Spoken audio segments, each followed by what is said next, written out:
Star Wars: The Clone Wars is a show that changed the Star Wars franchise forever. Released back in 2008, The Clone Wars has impacted the Star Wars brand in more ways than any of us can count. Not only did many of us grow up with this show, but the show's legacy remains strong 16 years after the movie's release. Characters, locations, and even concepts have appeared throughout various other Star Wars mediums. In this video, I'm going to go through the entire series and cover the many aspects of it. From the characters, to the arcs, to the creators, to the production, I'm gonna cover as much as I can, because even after the series concluded back in 2020, there is still so much to discuss. The way I'm gonna break down this video is by going through each of the 7 seasons and splitting them into 3 parts. First, I will cover the production of each season, share some facts and insights you may have never known about. I will then cover the stories of each season and how good or not they are, and then I will wrap up each season by looking at the ratings and comparing them. So without further ado,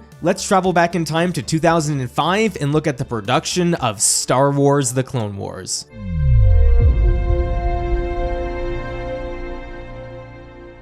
All the way back in April of 2005, at the 3rd ever Star Wars celebration, George Lucas first announced that Lucasfilm was working on a 3D continuation of the pilot series that was on the Cartoon Network. A few years prior to that, a mini-series titled Star Wars Clone Wars, not to be confused with Star Wars The Clone Wars, was released on Cartoon Network. Since Revenge of the Sith had not yet been released, Lucas focused a lot of his efforts on a multimedia project surrounding the events that followed Attack of the Clones, aka The Clone Wars. This included books, comics, games, and of course the Cartoon Network miniseries. Many have fond memories of this miniseries, but since the series in its entirety only ran for 2 hours and 14 minutes, Clone Wars was only able to scratch the surface of what the Clone Wars actually were. So fast forward a few years following the release of Revenge of the Sith, George Lucas was finally free to fully pursue this new 3D animated project. When Lucas began writing the Star Wars prequels back in the mid to late 90s, he clearly had a vision for not only the story of Anakin Skywalker, but also what this entire era of Star Wars would look like. He had the task of taking one line about the Clone Wars from the original film, "You fought in the Clone Wars?"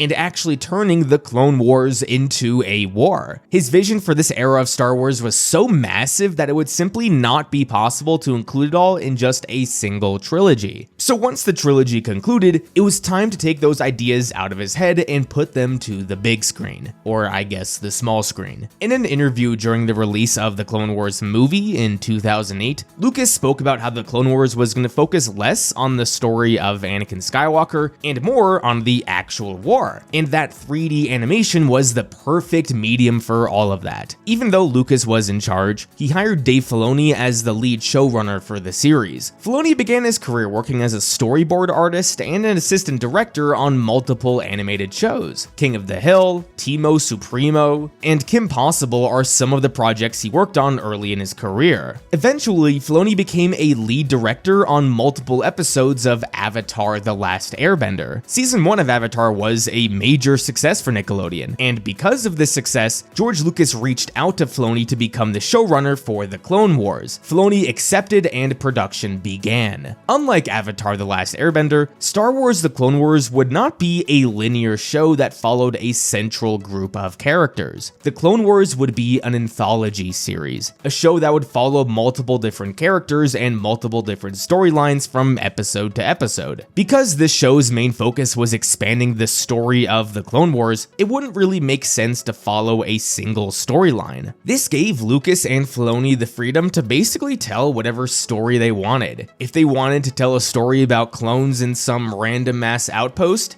they could do that. If they wanted to tell the story of Newt Gunray getting captured by the Republic and then escaping, they could do that. If they wanted to introduce new characters and have them killed off in the same episode, they could do that. Because there were so many possibilities for stories that could would be told, Lucas needed a real fan at the helm of the series, and that's why Filoni was a perfect fit. Now, based on recent Star Wars shows, you may know that just because someone says they're a Star Wars fan, that doesn't automatically mean they're a good fit to be a showrunner. But there's a difference between someone who loves Star Wars and someone who's a huge nerd about it. I'm not trying to say one fan is better than the other, by the way, but when it comes to obscure Star Wars knowledge, Filoni was your guy. The reason someone like this worked so well for the Clone Wars was because the Clone Wars is not its own story. As much as we may love the show, it's totally reliant on the events of the prequel trilogy. This show does not work if the prequel films don't exist. So since this show is pretty much a companion to that trilogy of films, why not hire a guy who has all the passion in the world to elaborate on the most minute aspects of those films? Filoni was such a Star Wars nerd that he and Lucas would often have debates about the semantics of certain things and what they could or couldn't do. My favorite example of this is the story of Filoni and Lucas arguing about whether or not Plo Koon should be able to fight in space. George always made fun of us because he said, I made 6 films without having anybody fight in space. And I said, yeah, but Grievous got sucked out into space and then walked on the top of the cruiser. George is like, well, he's a robot. And I was like, no, he's not. He's cyborg. Filoni's passion for Star Wars bleeds through every episode of the Clone Wars, and there are so many examples of this, like Filoni taking the Gundark mentioned in The Empire Strikes Back and giving it an entire fight sequence. There are also plenty of unused concepts from the movies that Filoni included in this first season. Filoni even dug deeper than just the films. The Blue Shadow virus was something that he thought of after reading some of the Star Wars comics, and the maneuver that Ahsoka pulls with the Star Destroyer in the episode Storm over Ryloth was something he pulled straight from Heir to the Empire. And Grand Admiral Thrawn uses a very similar technique of turning his Star Destroyer on its side to lure the enemy in, thinking that the Star Destroyer is vulnerable.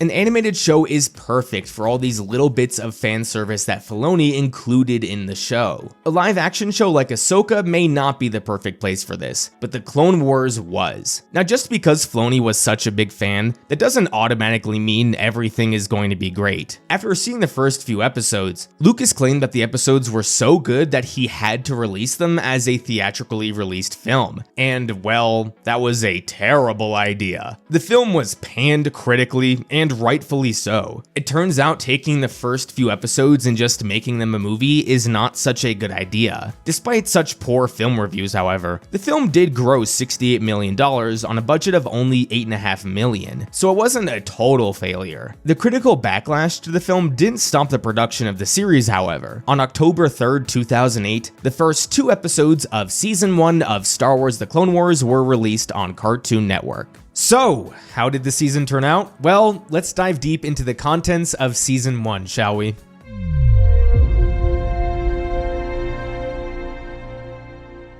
As I hinted at before, what is the #1 goal of Star Wars: The Clone Wars? Sure, you can say its main goal is to be good, but I'm trying to get at something a bit more specific. The goal of the Clone Wars is to expand on the prequels. This series is a companion to the prequels, and Lucas wants it to explore the many aspects of this world that the films could not. Thankfully, this is where the series as a whole excels. Season 1, more than most seasons, really focuses on developing the broader strokes of the war, while the later seasons will focus on more specific aspects of the war. Right off the bat with Season 1, we are shown new worlds, how they look, and maybe most importantly, how they're affected by the Clone Wars. With the Rhodia episode, for example, we are told that the people are struggling and that the reason they're aligning with the Separatists is because they're offering aid that the Republic is not. Outside of Rhodia, we have other worlds like Ryloth and how their situation is far more dire than Rhodia's. And we even explore the least developed cultures like the Lurmen and how their isolationist and pacifist views are a key part of their identity. We even get to see the different philosophies of the leaders within these respective cultures. And this doesn't just apply to Rhodia, the Lurmen, or Ryloth. Now, we don't really get a look into what the Rhodian culture is like, but we absolutely do with the Lurmen and the Twi'leks. Of course, not every episode looks into new and unique cultures, but a fair amount of them do, and that's important when it comes to expanding the Clone Wars. In other episodes like the Gungan General, we see other senators and what their beliefs are. By the way, Senator Karras from that episode has the staff of Ra from Indiana Jones. We get a good look at the staff when he's buried, and yeah, it's the same one. Now going back to the many worlds of the Clone Wars, sure they all look different, but I'm far more interested in their role within the Clone Wars. I especially like how in the episode Mystery of a Thousand Moons, we get to see a world that was completely abandoned by the Separatists. Another neat detail that Filoni added here, these angels that we see are supposedly the same angels that Anakin references when he first meets Padme all the way back in The Phantom Menace. So yeah, a lot of these moments are little bits of fan service, but because the Clone Wars wants to expand the universe, actually showing things that were briefly mentioned in movies is a good idea. Now, other than introducing us to new worlds or new cultures or new species, the show introduces us to a variety of new characters. Of course, there's Ahsoka, who I'll touch on later, but I'm more so talking about really small characters. Like we meet a new Jedi in Nadar, a former Padawan of Kit Fisto. The season even makes an effort to highlight how different the younger Jedi are from the older Jedi and how the war has affected them. In the season finale, we meet a handful of new bounty hunters like Cad Bane. During the middle of the season, we meet a handful of pirates, most notably fan favorite Hondo Ohnaka. Now these aren't specifically new characters, but we also meet a handful of new droids too, not just the ones we saw in the films. From characters like Nadar to Cad Bane to Hondo, each one is different from the other and they all highlight a different aspect of this world. Season 1 doesn't specifically spend much time with each one of these characters, but simply introducing us to these characters allows the world to expand in ways the prequels never did. Now while season 1 did introduce us to a lot of new stuff, where the season was actually strongest was with how it handled the background characters from the prequels. It was such a brilliant choice to take these no-named Jedi from the movies and devote entire episodes to them. Plo Koon was just some random ass Jedi, but in the Clone Wars a whole episode is devoted to him, an episode that gives him personality and characteristics. Since he never spoke in the films, Filoni and his team had to decide how they wanted him to speak, which is such an interesting dilemma to figure out. Along with Plo Koon, the season gave us an episode on Luminara, Kit Fisto, Aayla Secura, and even Yoda to an extent. Of course, we already know so much about Yoda, but let's be real, the prequel films didn't give him much to do. He was nothing like he was in the original trilogy. So devoting the pilot episode to Yoda and have him teach the clones these different life lessons was a wise choice actually. Even the more minor villains like Grievous or even more minor Wat Tambor get some development. When watching the featurettes of the series, it's so funny to see the leads look at one completely minor character from the films and then deciding to devote an entire episode to that character. One thing you can never criticize Lucas for is that he knows his audience. He knows that season 1 of an animated show on Cartoon Network is not going to be for 30-year-olds. This show was for the kids who just grew up with the prequels a few years before and are still growing up now. So many of us who watched the Clone Wars from the beginning were the kids that bought the visual dictionaries and memorized all the random ass facts about the movies. We were the kids that would say, "Hey mom, you see that ugly green alien? His name is Kit Fisto." Now imagine how excited that kid got when that ugly green alien had a whole episode devoted to him. Little things like that is how Lucas and Filoni were able to build such a loyal fan base with this show. They know that an animated show on Cartoon Network doesn't need to be the next Game of Thrones. It was a show for young Star Wars fans and they leaned into that. Now I can talk about the worlds or these minor characters that were expanded upon, but I need to highlight what was without a doubt the biggest accomplishment of this show. And this is something I'm going to elaborate on with each season of the Clone Wars, and that's how this show built on the clones themselves. In the second episode of the season, when Plo Koon is thinking of ways to rescue everyone, one of the clones says, "We're just clones, sir," and Plo Koon responds by telling them they're more than that. This little exchange is pretty much the thesis for the entire show. In the movies, the clones were basically no different than the droids, mindless killing machines. But in the Clone Wars, the clones are so much more than that. Rookies is the most popular episode from season 1, and it's easy to understand why. The episode develops the clones better than any other episode this season. We meet so many new clones, some whose time is short-lived like Heavy, and others who play critical roles throughout the series like Echo and Fives. Echo was introduced all the way back when this episode came out in 2008, and in 2024 with the Bad Batch, he's still an important character. That's how great of a job this show did with the clones. The show gave these clones so much personality. They watch these holograms when they're bored, and they even have this art of sexy girls on the wall. It's such a minor thing, but it's realistic. I also love how they have nicknames for each other, like Shinies. Outside of the episode Rookies, I loved the episode on Ryloth where we see the clones with a stranded little Twi'lek girl. Filoni said this episode was so important to him because he really wanted to highlight the empathy of these clones. And it turns out Innocence of Ryloth was one of the best episodes of the season for that reason. Season 1 may not dive as deep into the clones as future seasons will, but it was certainly a great start. Now, I can continue talking about all the positives of this season, but I still think most of us can agree season 1 of the Clone Wars was the weakest season of the show. And a big reason why is because it suffers a lot from first season syndrome. Filoni and the others were clearly still figuring out what worked and what didn't work. That results in a lot of these episodes in the season to be either quite pointless or quite repetitive. So many of these episodes can be summarized like this. A conflict arises on an independent world, the Separatists start doing evil stuff, the Republic comes to save the independent world, and the world either joins the Republic or remains independent. This happens like 5 times throughout the season. So many of these episodes are also devoted to finding Grievous, which we know isn't going to happen anyways, so it's a strange thing to center so many of your episodes around. The biggest offense when it comes to what this season repeats are the comically evil villains. In the opening monologue of the Blue Shadow Virus episode, they refer to the Separatists as a Separatist rebellion.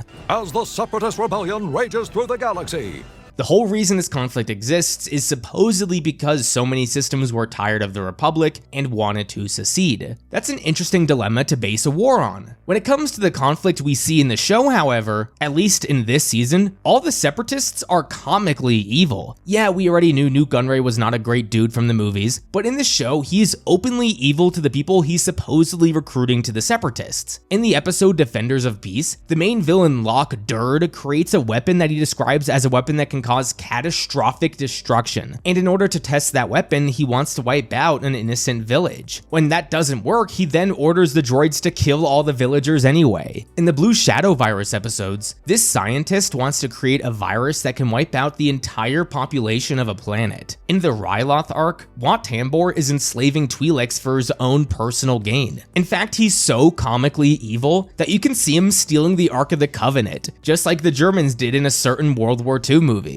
The point I'm trying to make is not that this is all unrealistic. Of course it's realistic. It's just that the Separatists are not all evil people trying to commit war crimes constantly. Yes, Palpatine and Dooku, the people manipulating this whole conflict, are evil, but I'd assume a majority of Separatists just want to fight a rebellion for freedom, just like the rebels in the original trilogy. I'm not saying the Separatists were in the right. What I'm saying is that the conflict Lucas created in the prequels was more three-dimensional than this. Both sides had good intentions, but were run by evil people who were willing to exploit the lives of billions for power. If you just watched season 1 of the Clone Wars, you'd think the Republic are all the good guys and the Separatists are all the bad guys. So this expansion of the Clone Wars didn't expand on the conflict that was established in the films all that well. It also doesn't help the season that each one of these horrific villains are defeated every single time. Whether it be the recurring villains or one of the new villains, they always lose. That's why Cad Bane was such a refreshing character to conclude the season on, because for one, he wasn't comically evil, but more importantly, he actually won and posed a real threat to our heroes. So besides Cad Bane, the villains and the Separatists in the season were a huge letdown. Now, what the Clone Wars eventually becomes well known for is how it tackles mature themes. So many of these arcs later in the show are more thought-provoking than almost anything I've seen in animation. Season 1 doesn't come close to the level of depth that the later seasons have. One of the big themes of this show is supposedly the horrors of war, and while we get a little bit of that in season 1, most of it still portrays war as being a lot of fun. A lot of these episodes, like the Rhodia episode, introduce an interesting topic, but then it just turns into a simple rescue mission episode. It's not as focused on the themes yet. In the episode Defenders of Peace, it touches on how the innocent suffer in war, but then everything is good in the end and the people move on. With the Talls in the episode Trespass, they introduce this concept of the Pantorans thinking they're a primitive species not worthy of the same rights. But the way it's all resolved is that the counselor just dies and then peace is made. That's not the most interesting way to explore that theme. Biological warfare was introduced in the Blue Shadow Virus arc, but it's treated as any other conflict the Jedi need to solve. Now, there are some examples of this show exploring more mature themes in an effective way. The episode with Nadar effectively showed how war can change people. Kit Fisto hinted that Nadar was once a more peaceful and level-headed person, but we saw how his aggression led him to losing his way. During the Lerman arc, I really liked Ahsoka questioning the difference between attachment and compassion. It's a great bit of development for a character that we'll discuss in a bit. Going back to the Blue Shadow virus episodes, there were some interesting questions raised about how to handle such a devastating virus. Do you sacrifice the few to ensure the safety of the many? Granted, the characters were never forced into making this decision, but the questions were still interesting nonetheless. The whole Ryloth arc handled the subjects of innocence and radicals far better than any other part of the season. As I stated before, showing the innocence of a little girl and contrasting that with her surroundings is powerful stuff. Cham raising questions about power vacuums once the Separatists are defeated was a prophecy that became true. The best the season got with interrogating these themes was with Ahsoka in the first Ryloth episode. Struggling with the loss of so many men is a prominent theme in war, and seeing a teenage girl deal with this, along with how Anakin handles that as a teacher, was powerful for me. All these years later, it makes me think back to the Ahsoka series and what the show tried to convey with Ahsoka's arc. Speaking of Ahsoka and her arc, it's time to talk about the main characters of the show,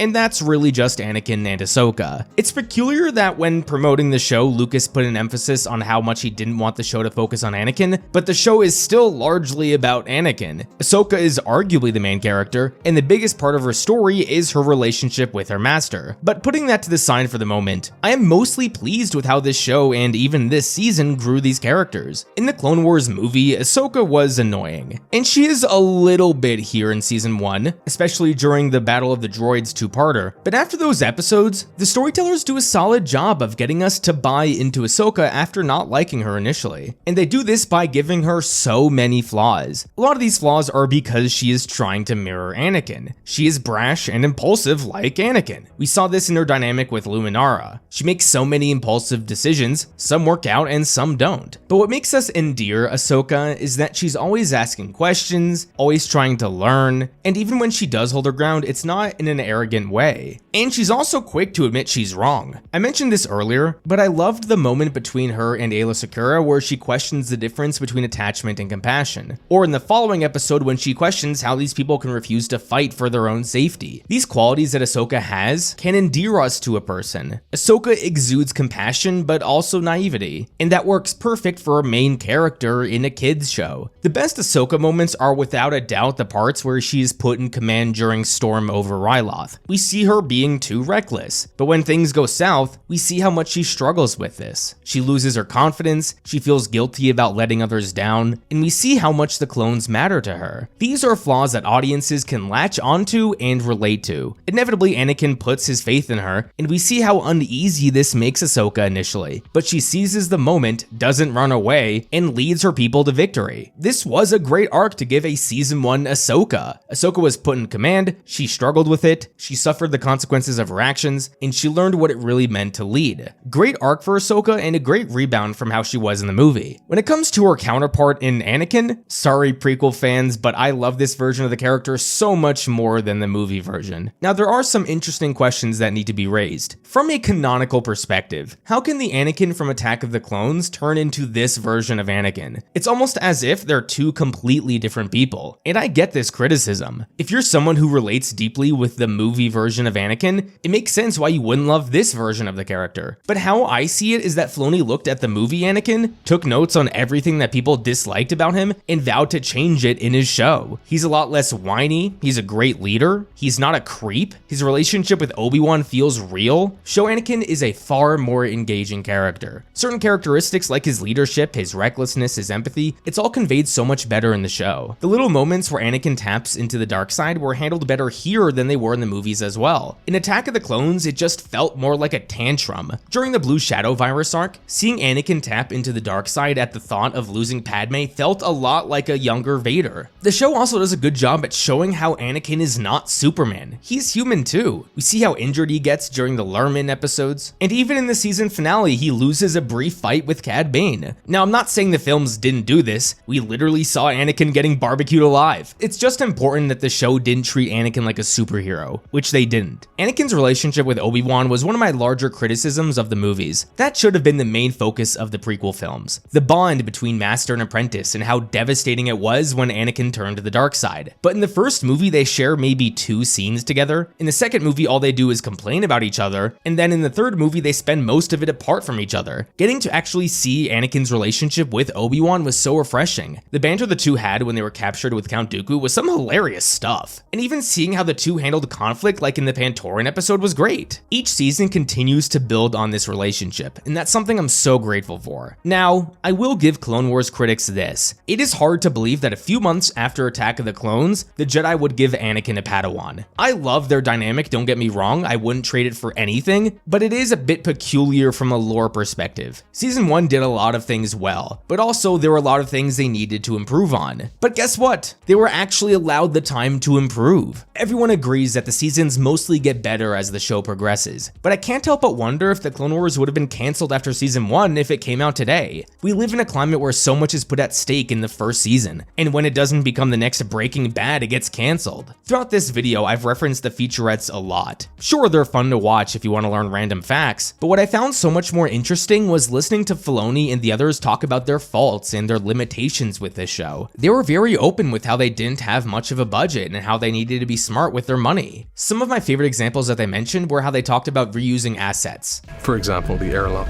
which you'll see in the Malevolence where Obi-Wan and Anakin dock, is the exact same airlock that Anakin and Ahsoka docked to Ganak's ship, the Vulture's Claw. There's another example with the pirates in episode 11. Apart from Hondo, who is the leader of the pirates, pretty much every other pirate you see is a clone.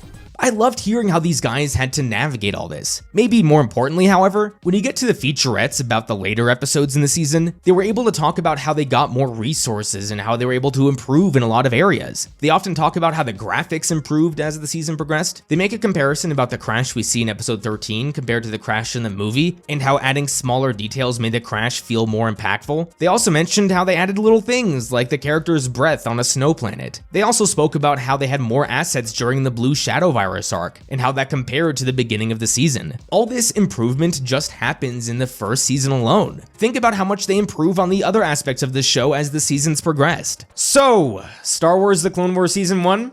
It was alright, a definite improvement from the movie, but still there are a lot of flaws and there's room for improvement. So let's go to the ratings and see what most people think about the season.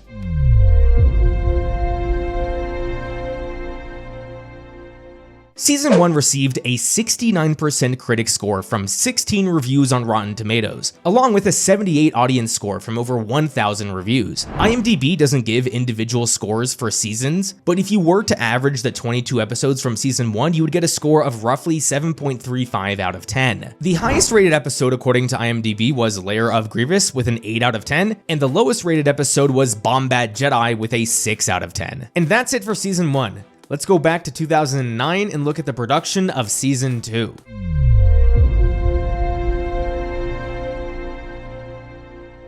Now, because production of Season 2 began before Season 1 even finished airing, there wasn't that much that changed between the seasons. And this will pretty much be the case until we get to Season 6. In my section of Season 1, I spoke about how limited Lucasfilm Animation actually was when developing that season. So many of the featurettes of Season 1 mention how the crew had to find ways to save money. Some examples of this were reusing existing assets in new and creative ways. Now, it was also mentioned how towards the end of the season, the team at Lucasfilm Animation drastically increased its size. I was unable to find any specific numbers when it came to the team of Lucasfilm Animation or the budget, but if you notice in Season 1, the later episodes don't only look better, but they're also a lot more expansive than before. For any of you who are into sports, you would know that usually an athlete improves a lot from their rookie year to their second year. This is because in their rookie year, there's more to learn than just the sport. There's other factors at play that said athletes never considered. The same applies to TV shows. Lucasfilm Animation was really figuring out what worked and what didn't work with Season 1. Towards the end of the season, they seemed to have figured out their groove. So now that Lucasfilm Animation had this new and improved team going into Season 2, they were really able to push the boundaries. Right off the bat, you could notice that what the animators were able to put on screen was a lot more expansive than what came before. And I don't necessarily mean just more assets on the screen. I'm talking about the locations, the number of locations, and the scale of these locations. Geonosis was a 4-episode battle that simply would not have been possible to make in season 1. There were dozens of characters, a variety of locations, multiple environments within these locations, and new and impressive visual effects within this arc alone. If we go back a few episodes to the episode Children of the Force, this episode alone takes us to more locations than entire arcs were able to take us in the previous season. First thing I asked was, why isn't this 2 episodes? Because there's just so much going on. We're jumping to so many different planets, and there's so many different characters. I just wondered how it was all going to somehow fit together. Maybe the most impressive feat of animation this season was the Zillo Beast 2-parter. The Zillo Beast alone was something that Filoni said was a major challenge for the team, and things only got more difficult when George asked Dave to have the Zillo Beast go to Coruscant. And George says, yeah, so at the end of this, they're going to take it on a ship back to Coruscant, like King Kong. And I was just like, of course. Now, it wasn't just the scale that drastically improved from last season to this season, but also the smaller details that most of us wouldn't notice right away. A big emphasis for the crew of Lucasfilm Animation this season was to improve facial expressions, and I think this was a wise choice. In season 1, especially in the early episodes, a lot of the characters look stiff. It's as if they all got Botox and no longer have any facial muscles. Season 2 was a noticeable improvement on this front. One of the best examples of this was how the animators had to animate Dr. Ball from the Zillo Beast episodes. Because she didn't have a human face, it was a bit more challenging for the team, but it all worked out. I talked to the animators and I wanted them to concentrate on like, okay, when is that moment where we first see the feelings underneath kind of break through? Her shoulders just subtly relax and she might just start to blink a little bit more and look down and gather her thoughts. Other minor details that the animators were able to add were all the dirt on the characters during the Geonosis episodes. Supposedly creating a waterfall or a lava fall is quite challenging, but the team was able to do that. The shivering of Ahsoka during the Brain Invaders episodes was not an effect that could have been done in season 1, but they were able to do that here. Now, besides visual improvements, a big focus for Filoni was improving the sound design of each episode. Sound is just as important as the visuals, and Filoni was able to recognize that.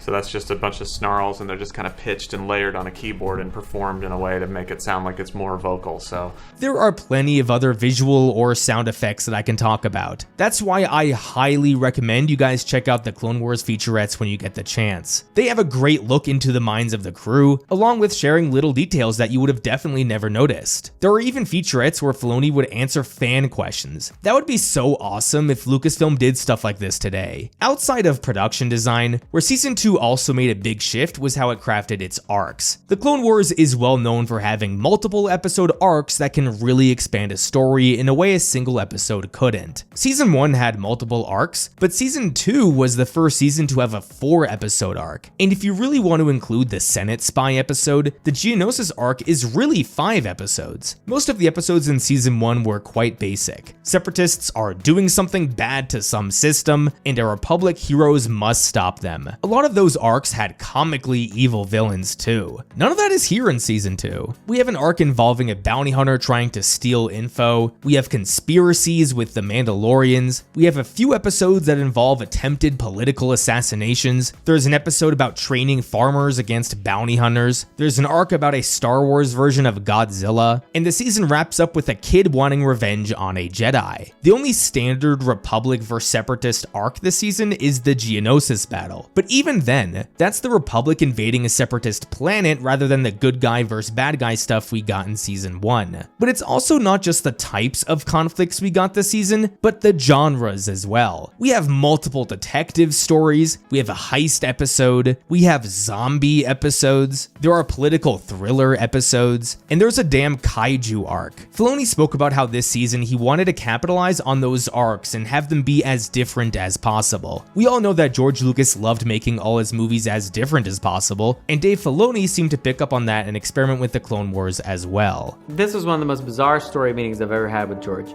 We go in there to get these ideas, and George was doing a lot of genre pictures in season 2. We had kind of a body snatchers episode, we had zombies episode, we had the murder mysteries, and out of nowhere, he hits me with this, let's face it, it's Godzilla. Now, as great as the animation was, or how interesting the arcs are, at the end of the day, it's the story that matters. So let's dive deep into the many arcs and episodes of Season 2 and see how they've aged 14 years later.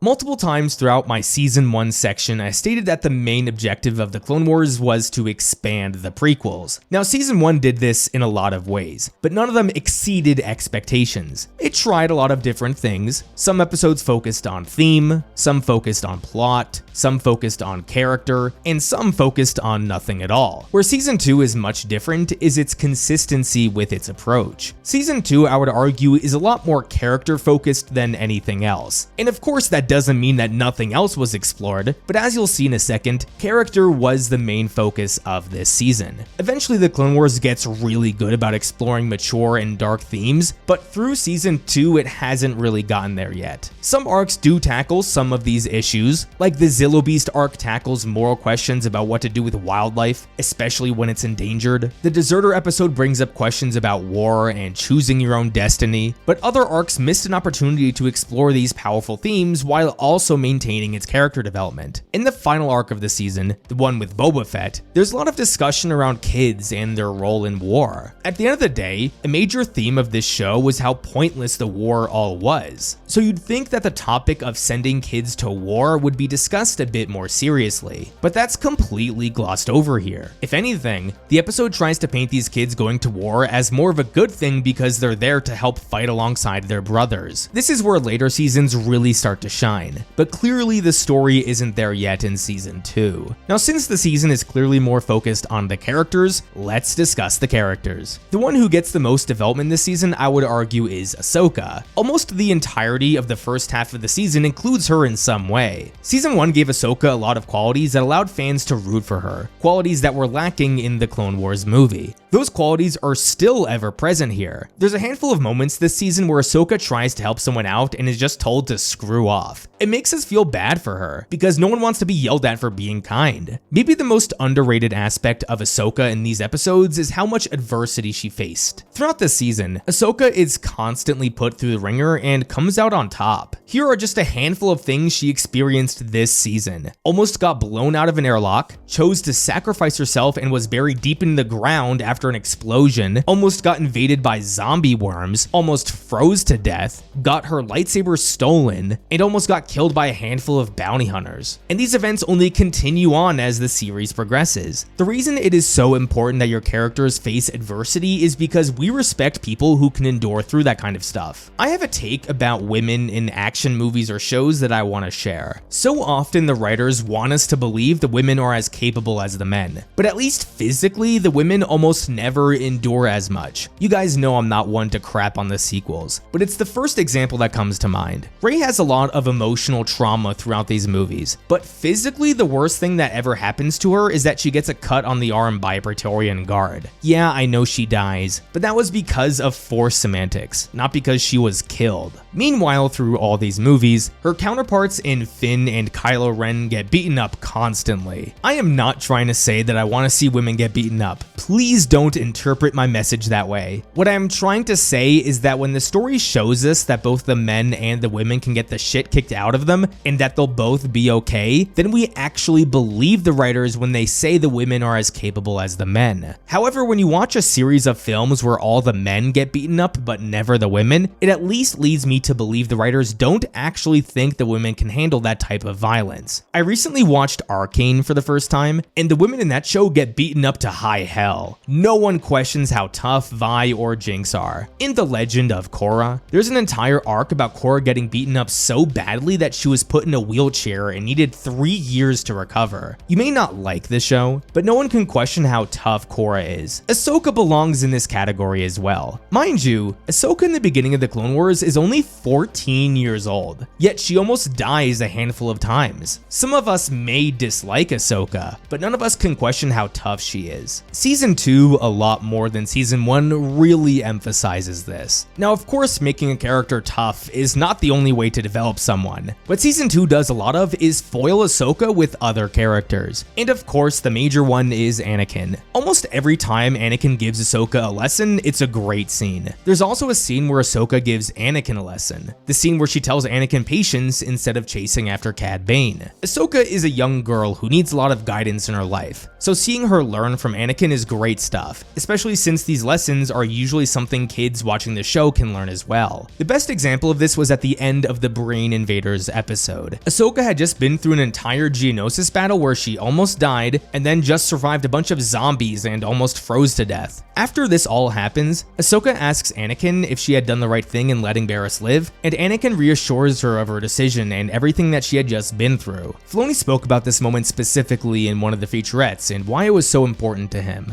Anakin has this big sit down with Ahsoka and talks about it. And it's what you're supposed to do when a young person's been traumatized. I mean, that's a lot for her to go through.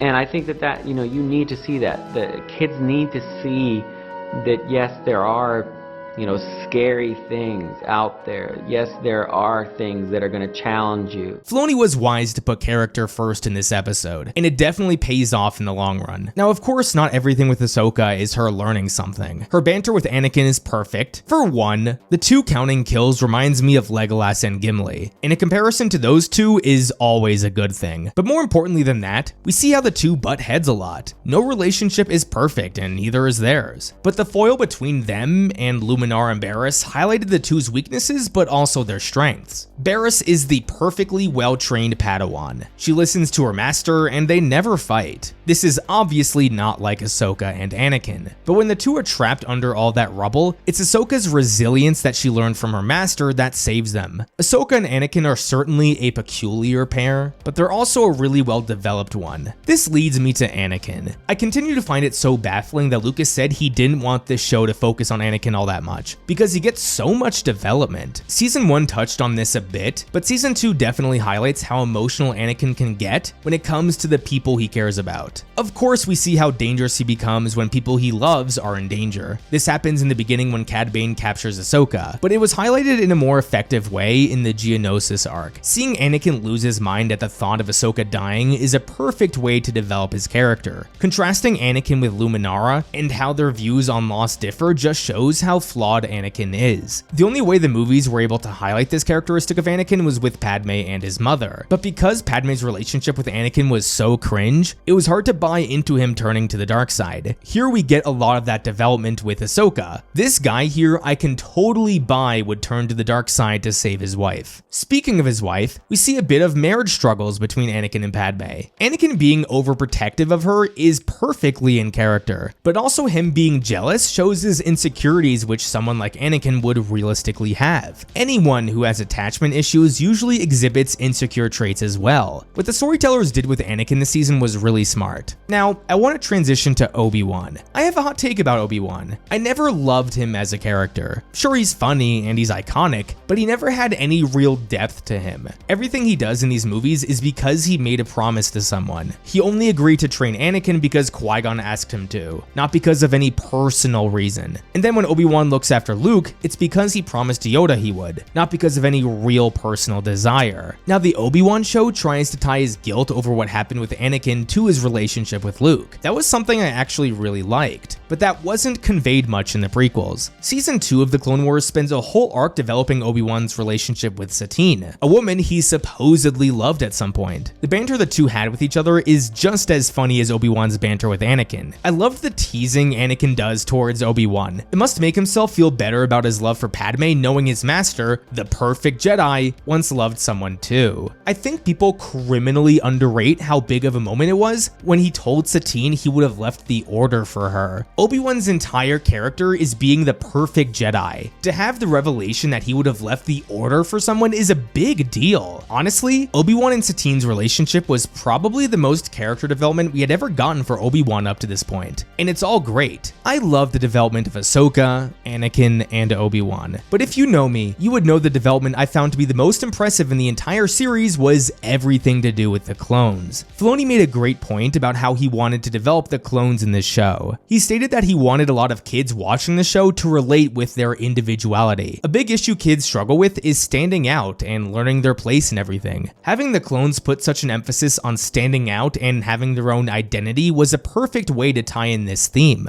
The variety of different clones we meet throughout the season are a big reason why we love the clones so much. The different personalities, the different armor, the different hairstyles, seeing each one stand out is so important. With the improved visuals of Season 2, the animators were able to give the clones a lot more of this variety. Now, the season doesn't have many clone-focused episodes. Season 1 had more of them, but Season 2 had the Deserter episode, an episode I find criminally underrated. The development for Rex here is more important than I think people give it credit for. Seeing Cut choose his own way in life opens Rex's eyes in a way it hadn't previously. Of course, Rex knows the true individuality of the clones, but this moment he took that to the next level. It's what likely allows him to get even closer to some of his 501st buddies later on. Towards the end of the season, showing the young clones for the first time was a refreshing way to develop the clones as a whole. Yeah, I wish they emphasized the horror of sending these kids to war, but the arc still developed that camaraderie nonetheless. Now that's pretty much it when it comes to the major part of the characters. Characters that weren't discussed yet I'll touch on in future seasons. Now there are other aspects of these episodes to discuss besides the themes and characters. One aspect of this season that was totally absent from the first season are plot lines that tie into future events. There's a lot set up here that has some serious ramifications in the future. The first arc of the season has to do with Palpatine wanting the location of Force-sensitive children. Why would he want this? Of course, to make sure no Jedi can return once they're all killed, but he also mentions the idea of raising his own dark side Force users. This is likely an early idea for the Inquisitors, even if it doesn't directly lead to that. This season introduces us to Barriss and her relationship with Ahsoka. This becomes increasingly relevant as the seasons progress. Barriss framing Ahsoka was a major part of her story, and then Barriss living through Order 66 and having her story play out in Tales of the Empire was important for Lucasfilm. When you look at the deeper motivations laid out in the Zillo Beast arc, there's lots of implications there too. Why would Palpatine be so interested in a material that can deflect lightsaber strikes? To make Order 66 more efficient. The arc also highlights how the Jedi Order itself is changing through the war. They come up with this way of, well, all right, well, we're not going to kill it, but we're going to deceive the Dugs into thinking we killed it, and then we'll transport it out of here. The Dugs would never know the difference. You're so moral, you're doing some things that are a little immoral. I think it shows really more of where the Jedi are at in terms of the whole conflict in the war. The episode also teases Palpatine wanting to clone the Zillo Beast, something that didn't pay off until well over a decade later. Now maybe more important than anything was the introduction of Mandalore. At this point in the series, no culture or planet had been developed more thoroughly than the Mandalorians. Of course, there's Satine. We learn what kind of leader she is and what kind of Mandalore she hopes to build. Then we have the cult of Death Watch, the group that wants to restore Mandalore to its warrior-like roots. We meet Pre Vizsla, a prominent face of Death Watch and this cult of Mandalorians. Many of you probably already know this, but Pre Vizsla was voiced by Jon Favreau. When you listen to him and Filoni talk about the Mandalorians, it's no shock that the two ended up making a show about a Mandalorian a decade later. I think the Mandalorians are probably the ones that the diehards are going to be most curious about. Mandalore becomes such a critical part of not only this series, but so much of the Filoniverse, as some like to call it. Everything here is in service to some of the arcs later on, and this forward thinking in Season 2 is one of its bigger strengths. If I had to criticize something about this season, other than the lack of thematic depth, there are a lot of silly coincidences in this season. In the first arc, the whole reason events are able to play out is because Yoda just happens to be able to sense things. Yoda just casually sits around and senses that there's a plot to infiltrate the Jedi Temple. And then later on, when they're searching for the holocron, they're able to just sense where the kids are being taken from. I never liked it when the Force could magically be used to solve any problem. And throughout this arc, Cad Bane is able to escape so many times on so many occasions. In the third episode alone, he escapes 3 times. How convenient is it that this guy is able to escape so easily so many times when no one else can escape from the Jedi? I guess besides Grievous. So it gets a bit silly silly up to a point. And then this next example is a really minor one, but it's one that comes to mind. In the Mandalore arc, they knock out Obi-Wan so they can hang him upside down and then crush him with these machines. Why not just kill him instead of stunning him? This silly stuff largely stems from the show being in its more juvenile era, which, you know what, is actually okay. I emphasized this in the last section on season 1, but shows should be allowed to grow and get better. Just look at the difference between season 1 to season 2 alone. The animation was much better and the character development was much better. But another underrated aspect of the Clone Wars is that the show is allowed to age with its audience. For some reason, a lot of people get annoyed when you say Star Wars is for kids, even though George Lucas himself has said this many times. You know, it's a film for 12-year-olds.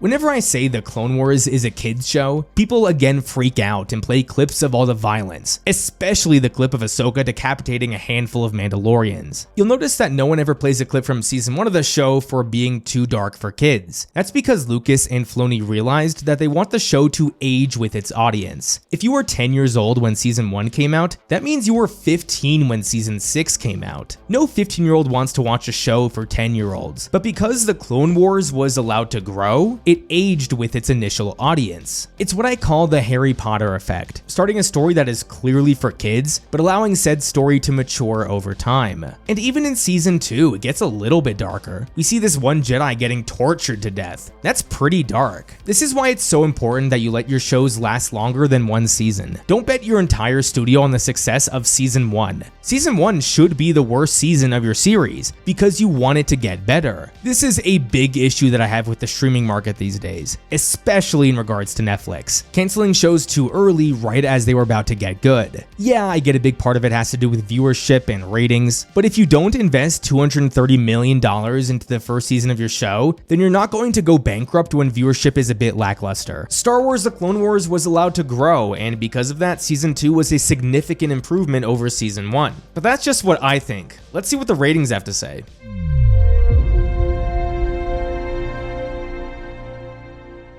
Season 2, for some reason, doesn't have any critical score on Rotten Tomatoes, but it does have an 86% rating from audiences. IMDb doesn't give individual scores for seasons, but if you were to average the 22 episodes from season 2, you would get a score of roughly 7.67 out of 10, which would put it above season 1's average rating of 7.35 out of 10. The highest rated episode according to IMDb was Landing at Point Rain with an 8.2 out of 10, and the lowest rated episode was Senate Murders with a 6.7 out of 10. Season 2 was a clear improvement, so let's look at season 3 and see if it continued to improve.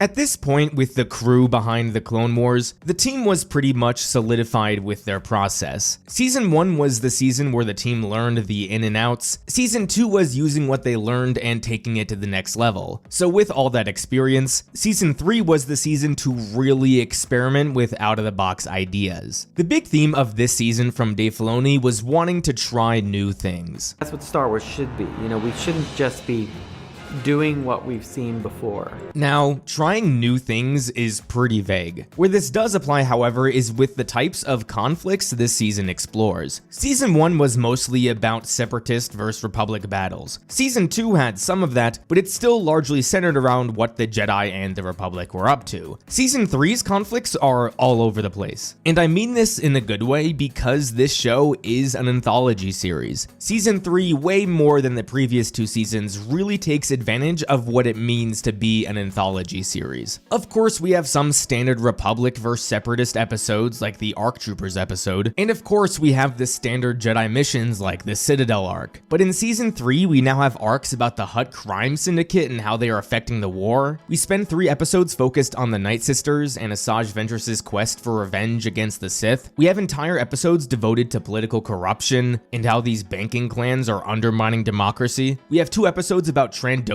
kidnapping people and hunting them for sport. And most notably, we have 3 episodes devoted to exploring the Force and who these gods are. When I heard Filoni say he wanted to try new things, this is what I thought about. In the behind the scenes featurettes, there's a lot less focus on the limitations the team had. Now that most of the crew had been working there for 3 to 4 years, it was almost as if there was nothing left to struggle with other than thinking of new ideas. The animation this season has gotten to the point where it pretty much doesn't get better until season 7. And again, again, I mean that in a good way because said animation is top-notch this season. One part of the animation that struck out to me this season was the emphasis on cinematography. The first 2 seasons certainly saw improvement on the animation front, but there was never a focus on cinematography. In season 3, so many of these locations are beautiful to the eyes. Dathomir with its red hues and neon-colored water stands out as a highlight. All throughout this arc, we really broke new ground on how to light. But by having all this naughty little twigs and branches, we're able to always have shadow over the characters or have those branches act as a really nice backdrop. It was the shot with the commandos walking off the transport where I noticed this show had taken that next step. Certain imagery during the Mortis arc remains iconic to this day. The planet of the Citadel made the entire arc so much more visually interesting. Felucia in the beginning of the Padawan Lost episode was another location that took me by surprise. It wasn't just the shot selection or the locations that were beautiful, however. The team put an emphasis on small little things like rooms within the Hutt Palace looking significantly better. During my discussion of Season 2, I pointed out how the animation team added so many minor details that brought life to the screen. Season 3, however, blows Season 2 out of the water. The one that instantly comes to mind was the effect of the invisible Night Sisters. Keep in mind, I'm putting this in perspective of how the show had improved up until that point, and how animation looked in 2010. The effect with the Night Sisters was supposedly a really simple effect for the animation team, but yet it was still something the team behind the Clone Wars had not done yet. I went in Photoshop, came up with how to do it in 3 steps, and the studio totally got it from that Photoshop file.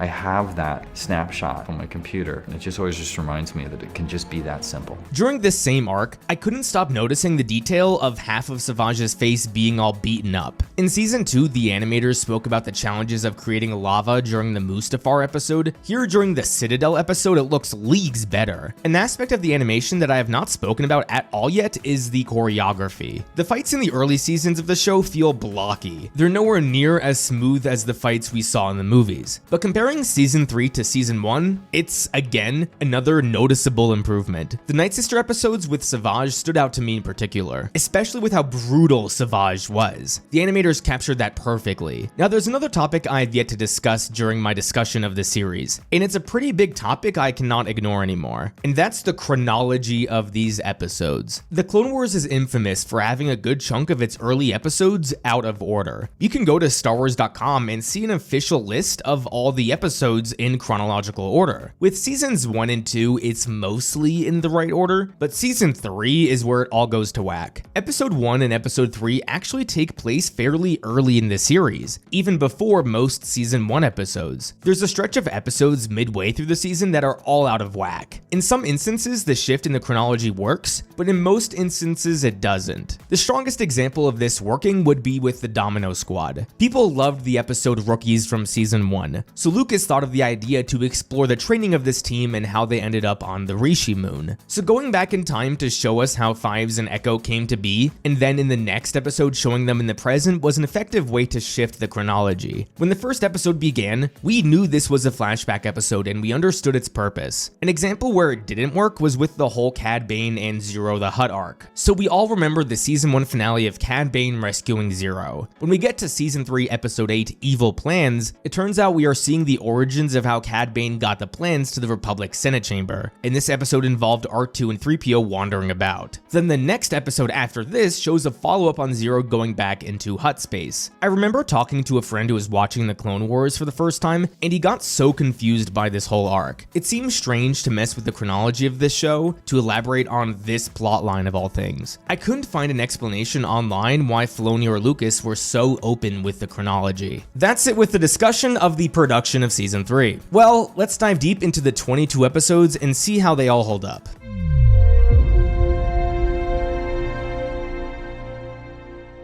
I spoke before about how Filoni wanted to try new things, and while that can mean new animations or new and creative conflicts, the real meaning behind this has to do with expanding the scope of this war. Again, the first 2 seasons mostly just focused on the Republic and the Jedi. Season 3 expands this scope significantly. We get more development of the Republic and how they're not just the good guys, we get real development for the Separatists for the first time, and we meet so many new factions that are independent of the 2 main factions. factions. Starts to round out this idea that there is a much bigger, broader world going on in Star Wars than just what you knew.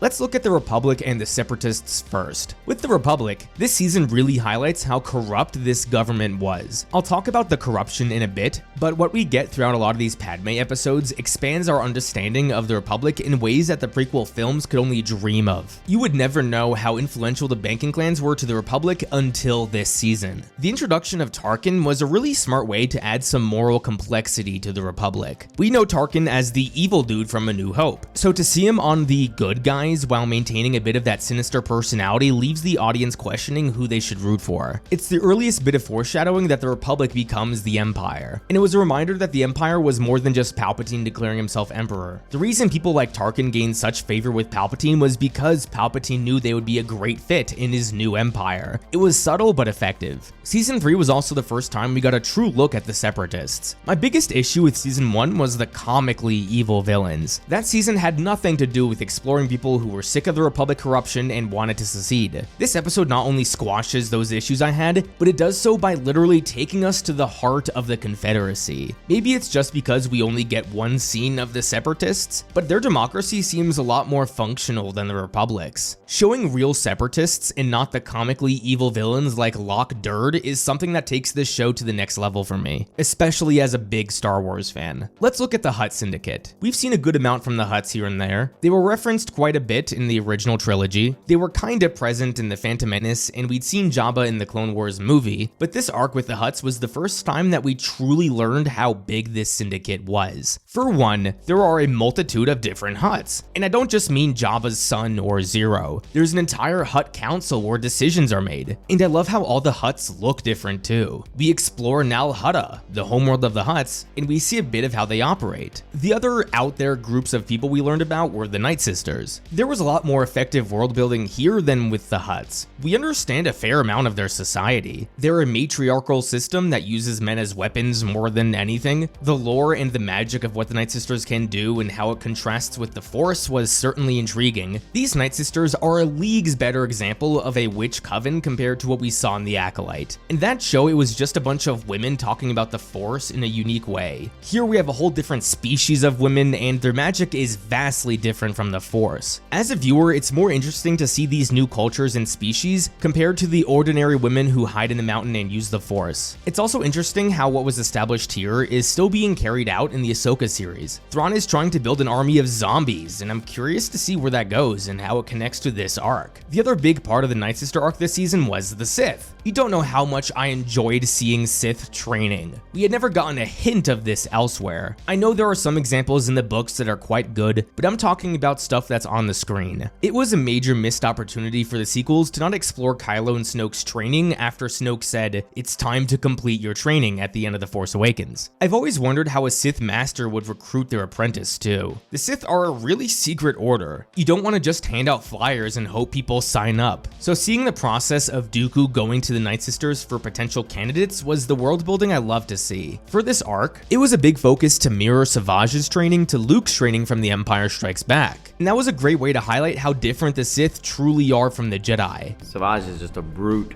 force he's like a wrecking ball with a lightsaber. It's very much the anti-Luke training. Fun fact, this entire arc was written by Katie Lucas, George Lucas's daughter. She did a great job in my opinion. I wouldn't say this group got much development, but the Trandoshans from the last two episodes were another unique faction to think about. People who commit crimes against humanity simply for sport. It's a dark take on the Star Wars universe to be sure, but again, one that expands our understanding of this universe. As cool as a lot of this stuff is, we can agree that anything that has to do with the Force is always the most interesting. This leads us to the Mortis arc. Here's a fun fact about what goes on behind the scenes. With all these interviews and featurettes, there are often entire 15-minute mini documentaries about these arcs. This is largely where I get my information about the production of each season, listening to what the creators focused on with each arc and finding patterns that match the seasons as a whole. But with the Mortis arc, and this is the only arc that this applies to, Filoni explicitly states that he doesn't want to talk about it much because the mystery here is so important.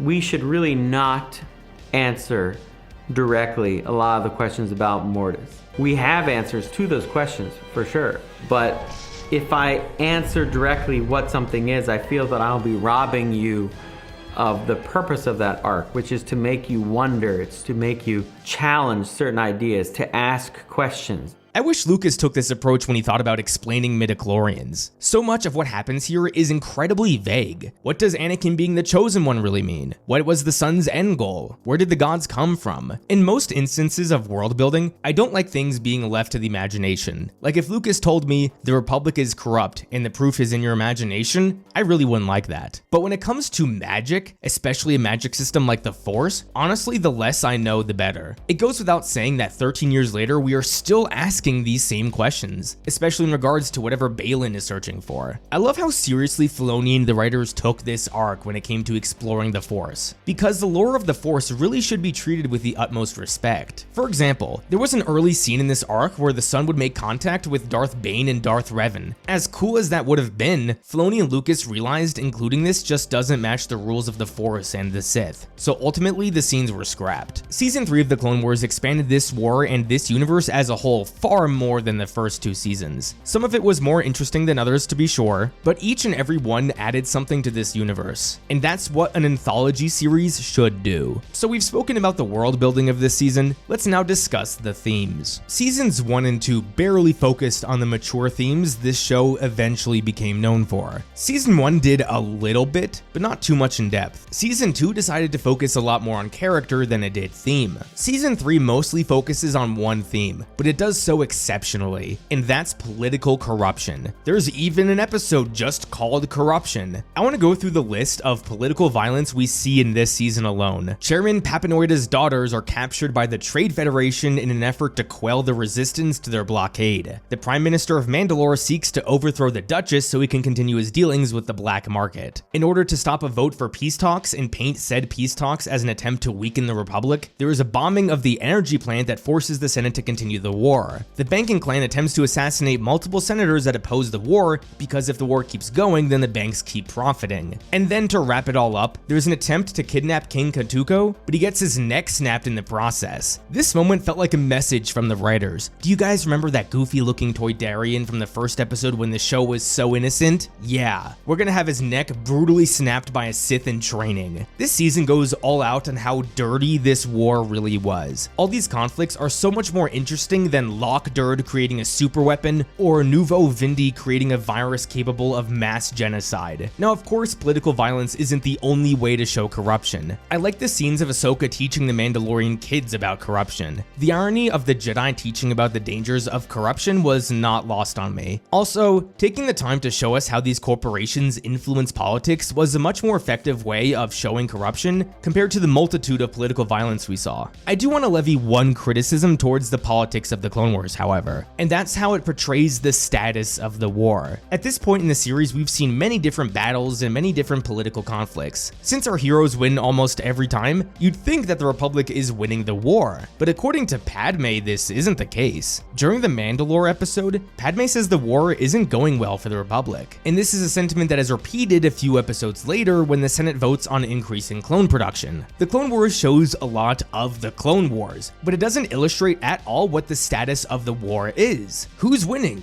Who's losing? What do all these battles actually lead to? Maybe I'm asking too much of a show that, again, is for kids, but the show and especially this season tackles so many mature themes and topics. I don't think it would be a big ask to have the writers paint a better picture of the war effort. In the episode Pursuit of Peace, Padme talks to one of her aides about how the aide's family is struggling during the war. Padme then tells the Senate that these people don't have any electricity or food. It would have been much more interesting to actually see the people and how they're struggling, like how we saw the people of Ryloth struggling in season 1, but instead we are only told how the people are struggling, not shown. So even though the exploration of political violence and corruption was excellent, there could have been a much better job at illustrating the state of the war. Let's wrap up this discussion of season 3 by looking at the characters. Padme is not a character who I've spoken about much, so let's dive into her. The thing is, Padme was a character I was never fond of. She was okay in The Phantom Menace, but she always felt like a repeat of Leia. The differences in personality between the two are minimal. Come the Clone Wars, Padme is often treated as this person with the perfect morality. She's always on the right side of these conflicts and appears to not have any flaws. Her morality is admirable, I suppose, but it doesn't make her that interesting to watch. The only flaw that I can think of was that she married an immature 19-year-old in Attack of the Clones. Now, while I may not care for her character, the arcs she is often the focus of are mostly interesting. Through her, we get an exploration of the inner workings of Mandalore, we get to see true separatists for the first time through her, the political corruption Padme tries to expose are some of the best episodes of the season, and we get to learn a lot about other characters when they're around her, like Anakin or Ahsoka. So while I'll always be disappointed that the mother of Luke Skywalker was never the most interesting character, I can at least say her character is still a vehicle for interesting storytelling. Now, a character that absolutely flourishes this season is Ahsoka. Each season has continued to develop this character, and this season takes that development to the next level. I was so happy that the writers didn't just keep throwing Ahsoka in similar situations as the first two seasons and make us think it's growth.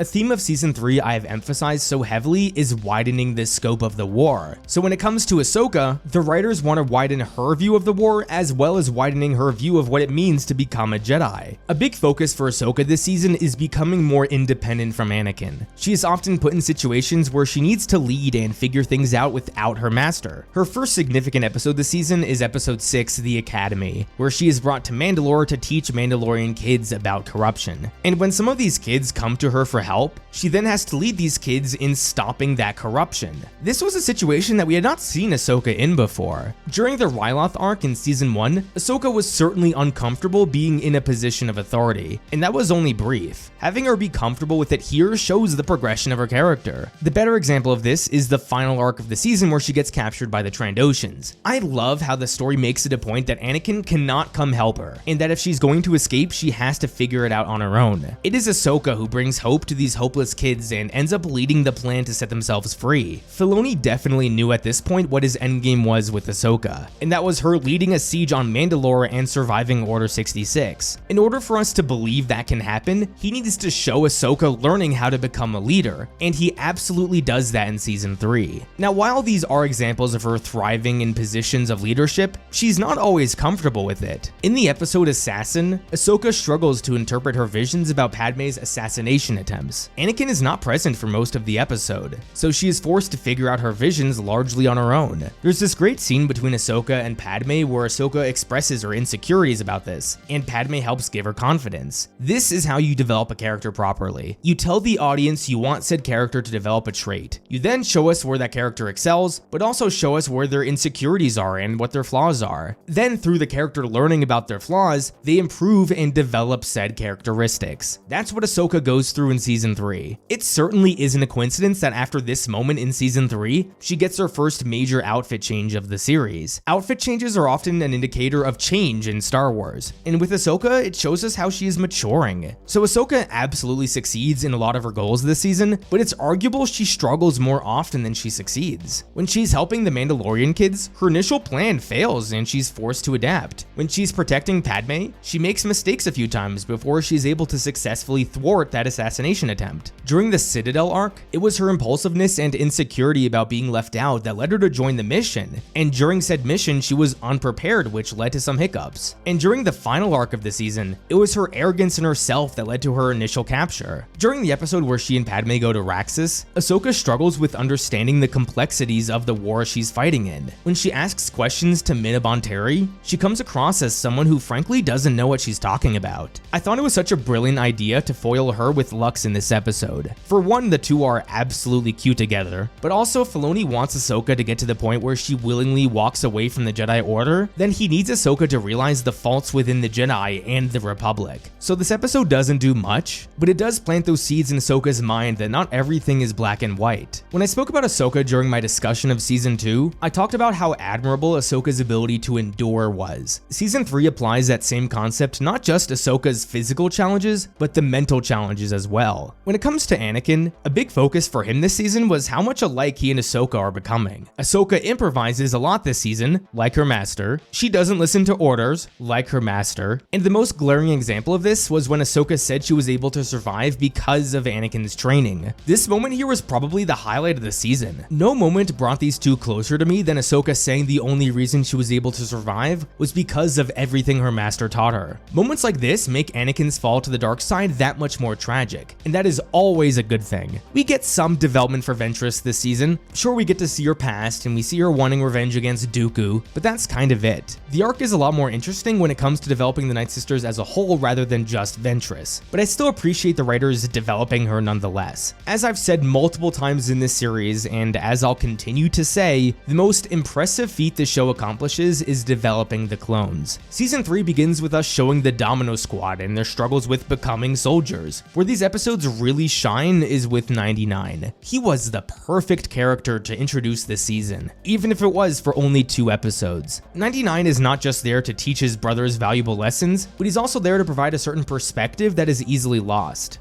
I wanted you to feel how much he wanted so badly to be just like everybody else, when really his greatest asset was that because he wasn't like these soldiers, he could see things more clearly than the clones of the Domino Squad. Since 99 can't fight like his brothers, he's left behind by the machine that created him. Filoni said a big reason he wanted to develop the clones so much was because he wanted kids to relate with them. In Season 2, a big reason he put so much emphasis on the individuality of the clones was because kids struggle with finding their own individuality growing up. And with 99, kids can absolutely relate with feeling left out because of something out of your control, or feeling like you don't belong at all. When 99 sacrifices himself to help his brothers out, even in the most minuscule way, what a powerful message to send to your audience, that you can always belong, or that your differences are actually what makes you stronger. The scene where Heavy gives 99 his medal has to be one of the most heartwarming scenes in the entire show. Certified tearjerker. Each season the clones usually get only 2 or 3 episodes to shine, and in these seasons so far, these episodes absolutely take advantage of that time. Season 3, in almost every regard, is more mature than its predecessors, and I don't just mean because it's darker. The season tackles more mature conflicts, it puts our characters in more mature situations, and the themes it explores are significantly more mature. I think without a doubt, Season 3 was the best of the first 3 seasons. But do most people agree? Let's go to the ratings and see.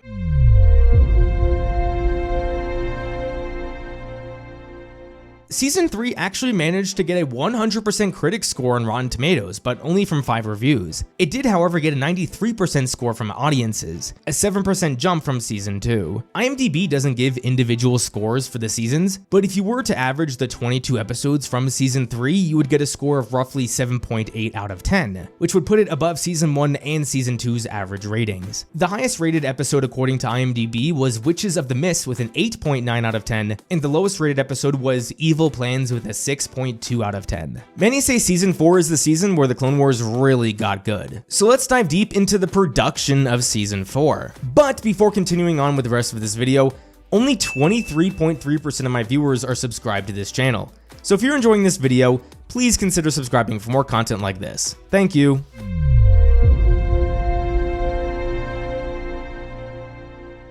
There's been a consistent theme for all the seasons of Star Wars: The Clone Wars, and it's that the show continues to push the boundaries of what was thought possible in an animated show. By the time Season 4 began, 66 episodes of the series had already been made, not counting the movie. Considering Lucasfilm Animation had plans for not just a Season 5, but even more seasons after that, becoming a repetitive show was a big concern. How many times have we seen shows that ran for more than 4 or 5 seasons, and the reputation the show gained is that it dragged on for way too long? We, the fans, know that there are infinite possibilities with this franchise, but translating those infinite ideas into consumable stories is not the same thing. That's why it is so impressive how creative and unique most of these episodes have gotten. Season 3 definitely stepped it up with how creative the arcs were, but Season 4 continues to build on that. We have a civil war underwater, we have the Jedi exploring the slave trade,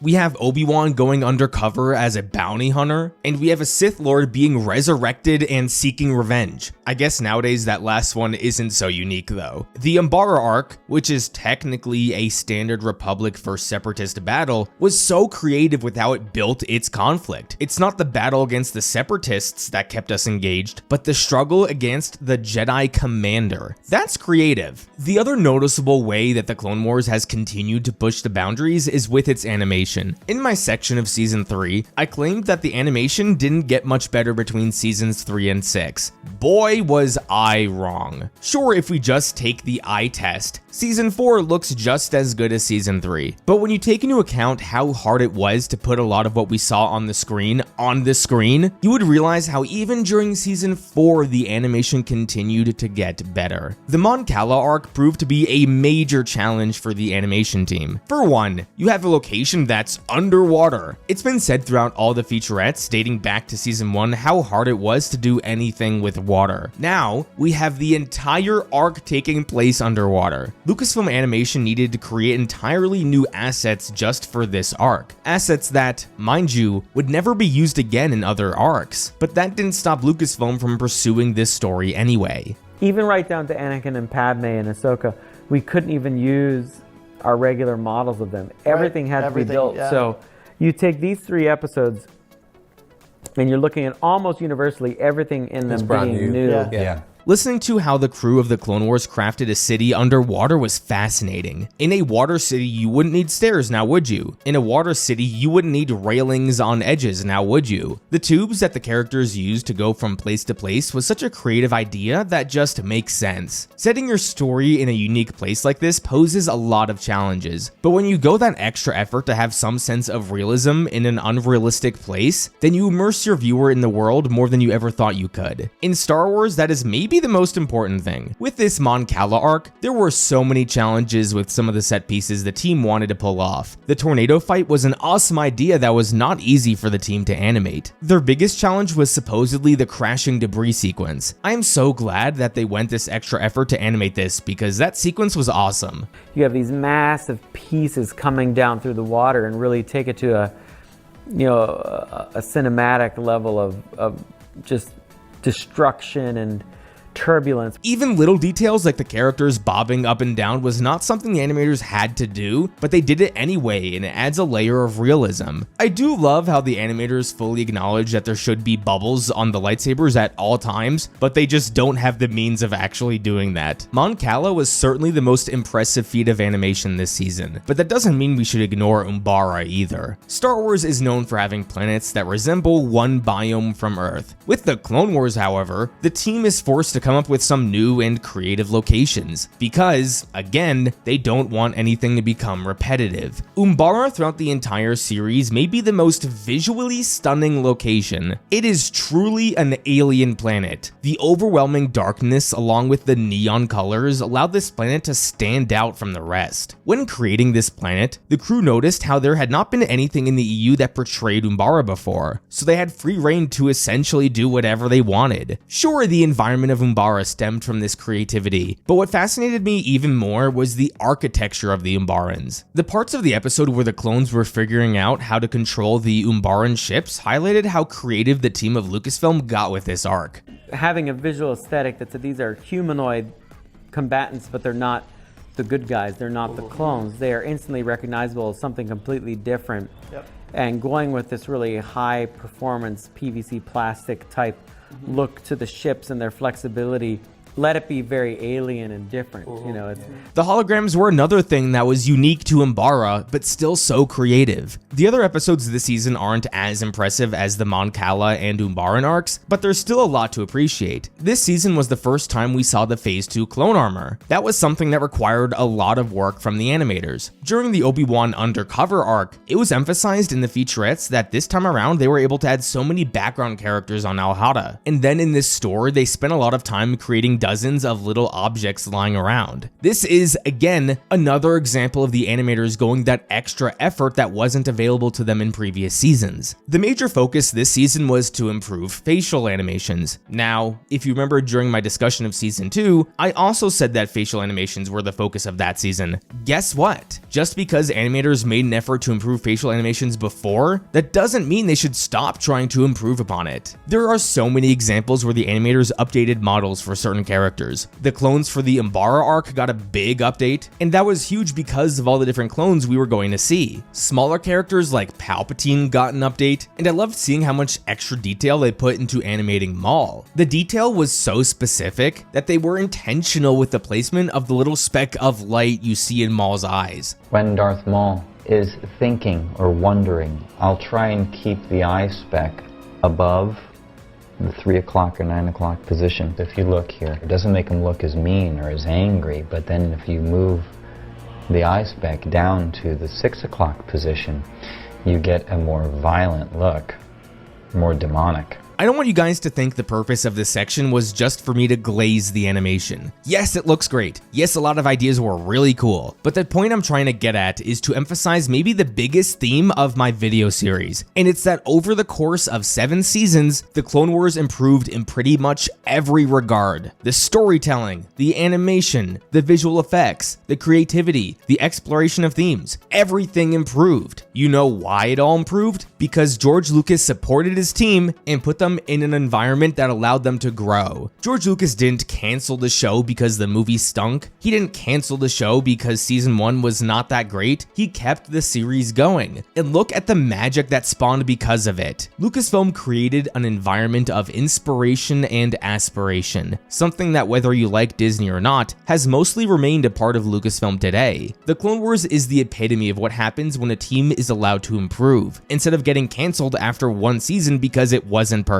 That is the reason why I repeatedly talk about the animation, because look what happens when people are allowed to improve. The improvements in the animation were phenomenal this season. But at the end of the day, if the stories aren't good, then the animation doesn't matter. So how good was season 4 actually? Let's find out.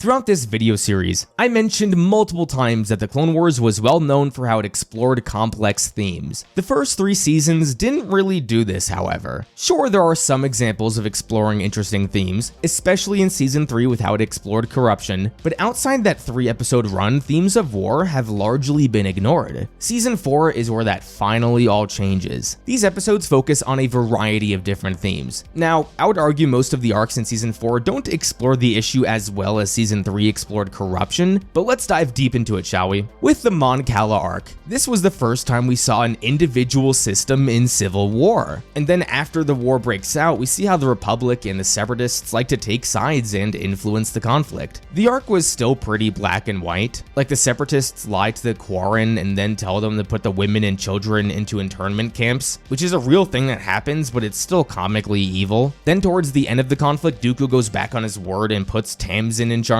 This causes the Quarren to revolt, and then all is good again. This wasn't the most intellectual way to explore this theme, but they did it nonetheless. I do find it strange that in the subsequent episode with the Gungans, they again introduced this idea of a civil war, with the Gungans wanting to attack the Naboo and then join the Separatists. It's extra strange considering that in the literal previous episode, the Gungans flew to Mon Cala to help out the Republic. This wasn't the best episode when it came to exploring civil wars, is all I'll say. With the R2 and 3PO episodes, they're kinda silly, but they do raise interesting questions. In the first episode, the clones are trying to help out this one tribe of creatures, but the creatures don't speak basic and are very set in their customs. It was fascinating that the mission focused on providing relief aid, but the clones seemed uninterested in what the creatures truly needed. It raises questions about what it means to actually help people, especially ones in a different culture. In the subsequent episode, R2 and 3PO come across this one tribe of small aliens. After their leader leader is accidentally killed, 3PO is supposed to become their new leader. Then 3PO tries to teach them about democracy. This is all good, right? Well, when R2 and 3PO leave, we see the little people fighting each other over who should lead. Was this a commentary on political revolutions and how democracy isn't that simple? This may be a stretch, but I wouldn't put it past Lucas. The Zygeria episodes obviously explore slavery, but because this is a TV series, the arc is able to explore it in a far more interesting way than The Phantom Menace did. We see how the Zygerians focus on crushing the souls of the slaves, and in the beginning it shows how it's the peaceful people who are often the ones who suffer the most. That's interesting stuff. The episode A Friend in Need briefly shows what happens during peace talks and how they often don't work. With these examples I mentioned, they all raise interesting questions, but they're undermined by, once again, comically evil villains. At this point in the series, it's disappointing whenever the Separatists are portrayed as this tyrannical faction that steamrolls over the innocents. On Mon Cala, instead of actually helping the Quarren, Dooku wants people enslaved and then he goes back on his word for his own personal gain. In the Zygerian episodes, of course slavery is bad, but the arc begins with the Separatists coming and enslaving the Togrutas with no clear reason. I totally expect Dooku to do evil things, don't get me wrong, he's a Sith Lord, but when he acts as the leader of a separatist movement, a movement we saw have a democracy and a senate, he shouldn't be comically evil. Whenever I look back on the episode with Mina Bonteri, I wish Padme would list off all the blatantly evil things the separatists have done in the war. The Obi-Wan Undercover arc is not one of these examples. It makes perfect sense that during a war, one side would try to kidnap or murder the leader of the opposition. This is not comically evil. The attempted genocide of the Night Sisters was more personally motivated by Dooku rather than a separatist campaign, so I didn't mind that either. Filoni often undermines his best episodes with these lesser episodes. Now, all these criticisms that I have, none of them apply to the Umbara arc. This arc is without question one of the best arcs in the series. For one, no comically evil separatists. In fact, the Republic is the one invading this world. Now, more importantly than that, no arc at this point has explored the horrors of war as well as Umbara. The central conflict revolves around the clones taking orders from a, to say it lightly, harsh general. Pong Krell is known as an effective general, but one with high clone casualties. Right off the bat, I love that we have a Jedi that we can root against. I rejoice whenever the Separatists are painted in a good light or the Republic is painted in a bad light. Questions are raised here about what it truly means to win a war. Is it worth winning if so many lives will be lost? How do you balance loyalty and morality? Should you follow orders from a leader or system that is more than willing to sacrifice your life for the greater good? It was so telling thematically that Krell would often refer to the clones by their clone number. How many times has it been said that the clones are not just numbers, but to some military officers, their subordinates are absolutely just numbers. I love at the end of the arc when the clones finally start to question all this, especially when it's brought up how the clones were created for this war, so what happens after the war is over? Now, I may not love how these questions were eventually answered, but I can't hate this arc for raising those fascinating questions in the first place. During this arc, we have not seen anything that is as horrific as these battles. Nothing is sugarcoated here. Clones died brutally, they died needlessly, and they died in the hundreds. All this because supposedly Umbara is a valuable pit stop along a hyperspace route to Kashyyyk. This arc doesn't want you to feel good about war. It wants to raise questions that so many other arcs are happy to ignore. The pointless and violent murder of the clones works so well because at this point we had spent 3 full seasons of the show humanizing the clones. So speaking of the clones, let's talk about the character development this season. I've said it plenty of times in this series, the development of the clones is the Clone Wars' biggest accomplishment. This episode is so crucial in developing how tragic the story of the clones actually was. If you notice, in every good clone-focused episode, the individuality of the clones is an emphasis. With the new and improved animation, all the clones have different features to them that allow them to stand out. But what takes this arc to the next level is how intent the arc was on giving many of these clones different personalities. When developing this arc, Filoni created what he called the Clone Triangle. Listen to what he has to say about this. The Clone Triangle, which I still have in my office.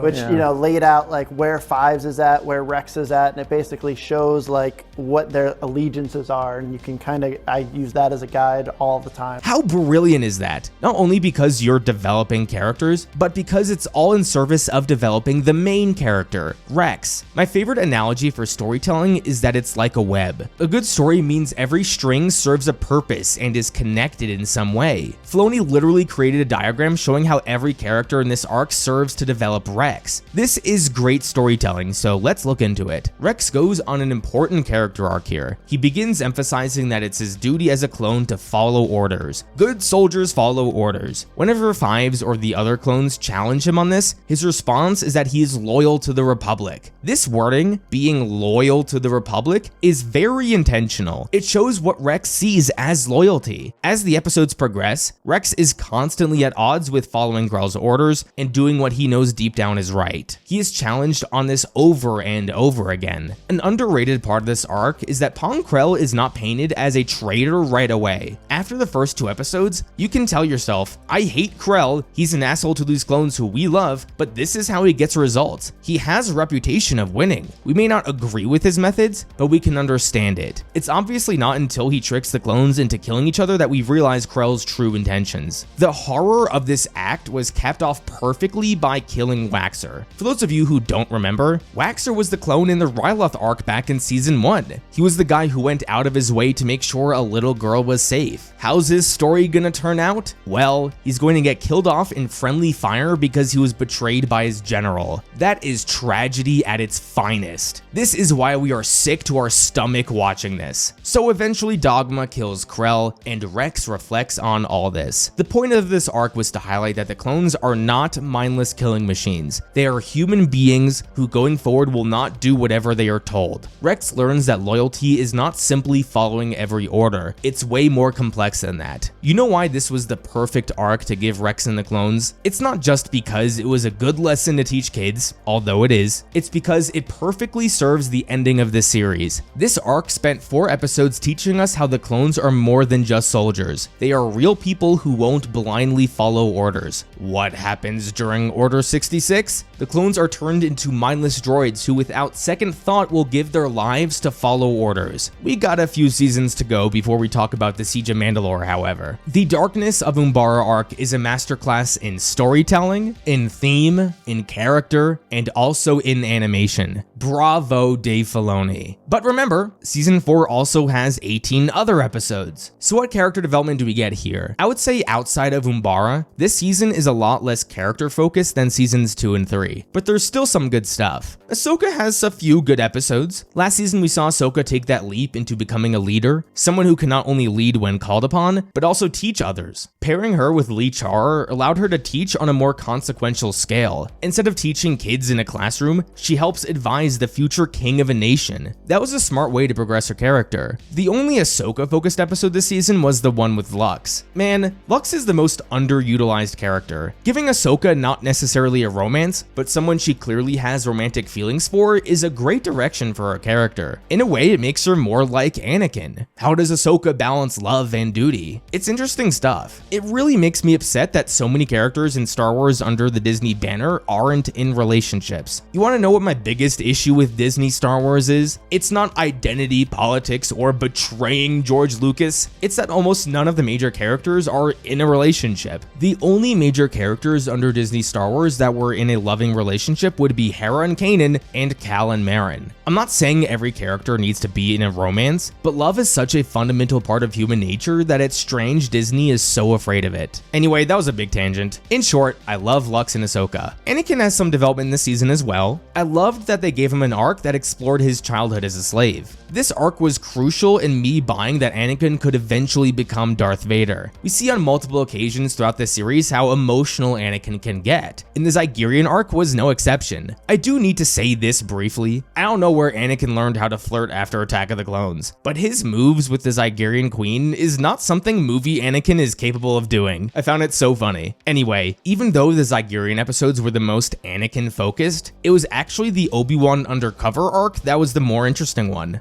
Filoni spoke about how important this arc was to Anakin's story, and I couldn't agree more. We tell this story that's really about Anakin and Palpatine trying to tempt him to the dark side. Anakin has been building this kind of bias against the Jedi and against, kind of the structure of the way they work for many years, as we found out in this show, which really feeds into supporting what's going on in Revenge of the Sith. Planting the seeds of distrust in the Jedi Council is such a smart thing to explore. One of my biggest criticisms of Revenge of the Sith is that I can accept Anakin turning to the dark side to save his wife, but I cannot accept that Anakin would murder all the Jedi, including children. This arc alone doesn't change my mind, but it's one cog in a larger machine that helps me appreciate Revenge of the Sith a little bit more. Throughout the series, we haven't gotten much of Anakin and Palpatine. It was about time that the relationship between these two was developed. Palpatine's manipulation of Anakin was the best part about Revenge of the Sith, so I love seeing more of it here. I really appreciated Filoni's maturity here in acknowledging that Anakin at this stage of the war is not ready for Palpatine. Considering this arc was centered entirely around Obi-Wan, it's disappointing that there's no character change here. Not at all. It's an ordinary Jedi mission for Obi-Wan. The Mandalorian episodes in Season 2 were some of the best Obi-Wan episodes. Since then, he hasn't gotten any interesting character moments, and that's disappointing. I do need to say this about the arc though. The plot is so convoluted. This entire arc was about sending Obi-Wan undercover to learn about a plot to assassinate or kidnap the Chancellor. Instead of going through all this trouble, how about you don't send Palpatine to the Naboo festival where his life is at stake? This way you don't need a Jedi to go undercover to thwart this plot. Just don't have the festival. You could argue the Jedi wanted to learn more about the Separatists, but this was entirely a bounty hunter plot organized by Count Dooku. There's nothing deeper to learn here. So this thought was in my head constantly. During my Season 3 section, I mentioned how Padme always frustrated me as a character. She just came across as this perfect politician without any flaws. Guess what? In the episode Shadow Warrior, they actually do something interesting with Padme. She knows kidnapping Grievous is something that can end the war, but she willingly gives him up to get Anakin back. I was shocked. Padme was a three-dimensional character for once. Bravo. I just wish it was more than one episode. Ventress has some episodes of development here. The writers said it was a focus for Ventress in these episodes to gain some independence. She was a Padawan for a long time, then she was Dooku's apprentice, then she was a part of the Night Sisters. The writers wanted to explore Ventress being completely on her own, and that was an interesting direction with her character for sure. I love that moment between Ventress and Pluma where she says, "You don't understand," and Ventress does, because she's lost everything and her whole family too. I think the whole reason she becomes a bounty hunter is because she doesn't care what anybody thinks anymore. Well, that's the thing. She wanted validation, and now disillusioned. she's finding her own way. Yeah, and now independent. I want to touch on the Jedi. We get a lot of little small moments highlighting how the ordinary person views the Jedi. When Reiko Hardin announces to a bar that he killed Obi-Wan, the people cheer. This is not talked about enough. This says a lot about how the average person views the Jedi, more than most episodes do. You know what a big missed opportunity was this season? To show the fallout of the Pong Krell situation. How would the Jedi Council react to one of their own so willingly killing clones and turning against the Republic? How would Anakin feel about this? Would the Jedi have to answer to the Senate for all of Krell's crimes? These are fascinating topics that are never explored, and it could have tied into this theme nicely of the tarnishing of the Jedi's reputation. Now, you may want me to dive deep into the return of Darth Maul. This is a big deal, especially if you know my views on resurrecting characters, but I'm gonna dive deep into Maul when we get to Season 5, because frankly, he's barely in this season. He's in the entirety of the finale and in like a third of the penultimate episode, and that's it. Also, the best parts of Maul's personality shine through next season. So again, I think it's best to wait a bit. I will say this though, Sam Witwer's performance of Maul is something to behold. The intensity and pain he brings to the character is unrivaled when it comes to Star Wars animation.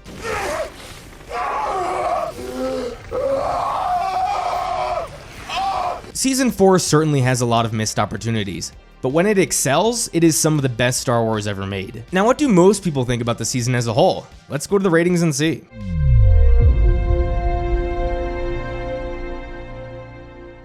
Season 4 doesn't have any critical reviews, but it did get a 95% score from audiences, the highest audience score of any season so far. IMDb doesn't give individual scores for seasons, but if you were to average the 22 episodes from Season 4, you would get a score of roughly 7.94 out of 10, which would make it the highest rated season of the first 4 seasons. The highest rated episode according to IMDb was The Carnage of Krell with a 9.3 out of 10, and the lowest rated episode was Mercy Mission with a 6.1 out of 10. Season 4 was the last 22 episode season of the Clone Wars, because Season 5 only had 20 episodes. So let's see if that matters at all and dive deep into Season 5 of the Clone Wars.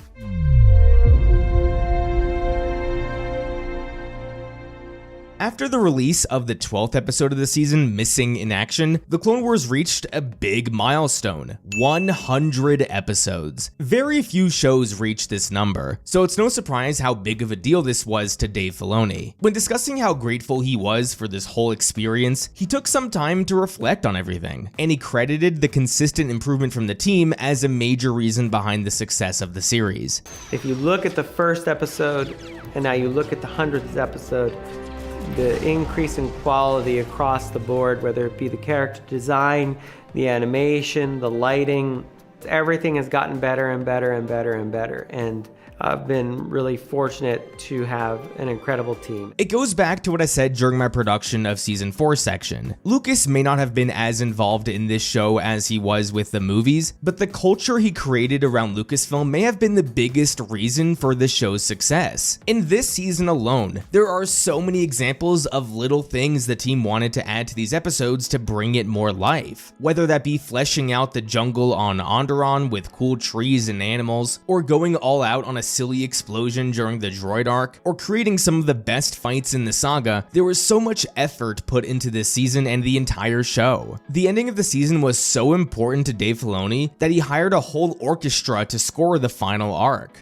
The difference is that Kevin Kiner, our composer, went out and he's used a full orchestra to do the music, which is something we do not normally do on the show. I don't want to repeat too much of what I said before. That's why I just wanted to take a minute to reiterate how passionate the crew of the Clone Wars was and why that was a result of George Lucas himself. Now, as I've said when discussing each season of the show, an awesome production is great, but that doesn't automatically mean the show will be great. Star Wars The Clone Wars certainly has its fan base, but there's also a large subset of critics. This isn't the case for all of these people, but in my experience, a large contingent of these people who hate the show are EU fans. This is because the Clone Wars ignores the EU in almost every regard. This is not even debatable. Dave Filoni throughout many of his interviews has said that things he wanted to add to the show blatantly contradicted the EU. Was it wise for Filoni, Lucas, and the rest of the team to ignore the dozens of books, comics, and video games from the EU? Well, that's a bit tricky to answer, because Filoni didn't ignore the EU. There are dozens of examples throughout this show of Filoni going to the EU for inspiration. I've pointed out a few examples in the prior seasons. In this season, the idea of Ilum was largely something he got from the EU. The crime syndicates he largely got from the EU, the main example being Black Sun, which came from one of my favorite Star Wars books, Shadows of the Empire. The idea of the Black Sun is something that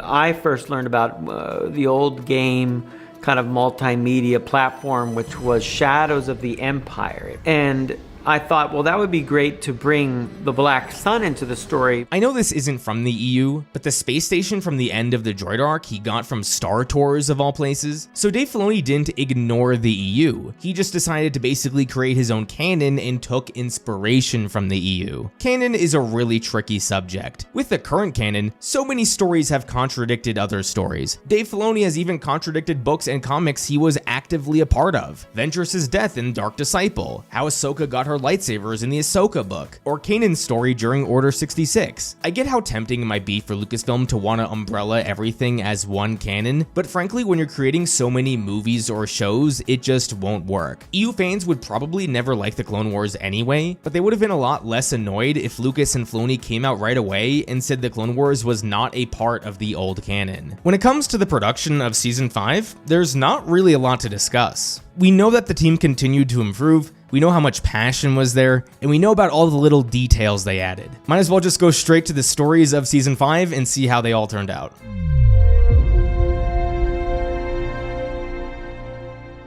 With the breakdown of this season, I'm gonna go arc by arc, because Season 5 is a 20-episode season consisting of 5 4-episode arcs. Previous seasons had a lot of standalone episodes, but with this season, every episode belongs to an arc. The Maul and the Mandalore arc is the only one where the episodes don't happen concurrently, so we'll begin with the Onderon arc. We have the return of Lux with this arc, and you guys know I love Lux's and Ahsoka's relationship. Ashley Eckstein, the voice of Ahsoka, put it best. All series we have seen seen Ahsoka act far beyond her age. She's mature, she's becoming a leader, she's even a commander in the Army of the Republic. But introducing Lux to the story allows Ahsoka to struggle with problems that are more her age. People forget, Ahsoka is probably 16 years old during the events of this season. It's why it's so jarring during the Ahsoka show when she looked so young during the flashbacks. It was jarring because it was accurate. And what issue does a 16-year-old struggle with more than a little crush? But here she is dealing with some emotions that are more her own age.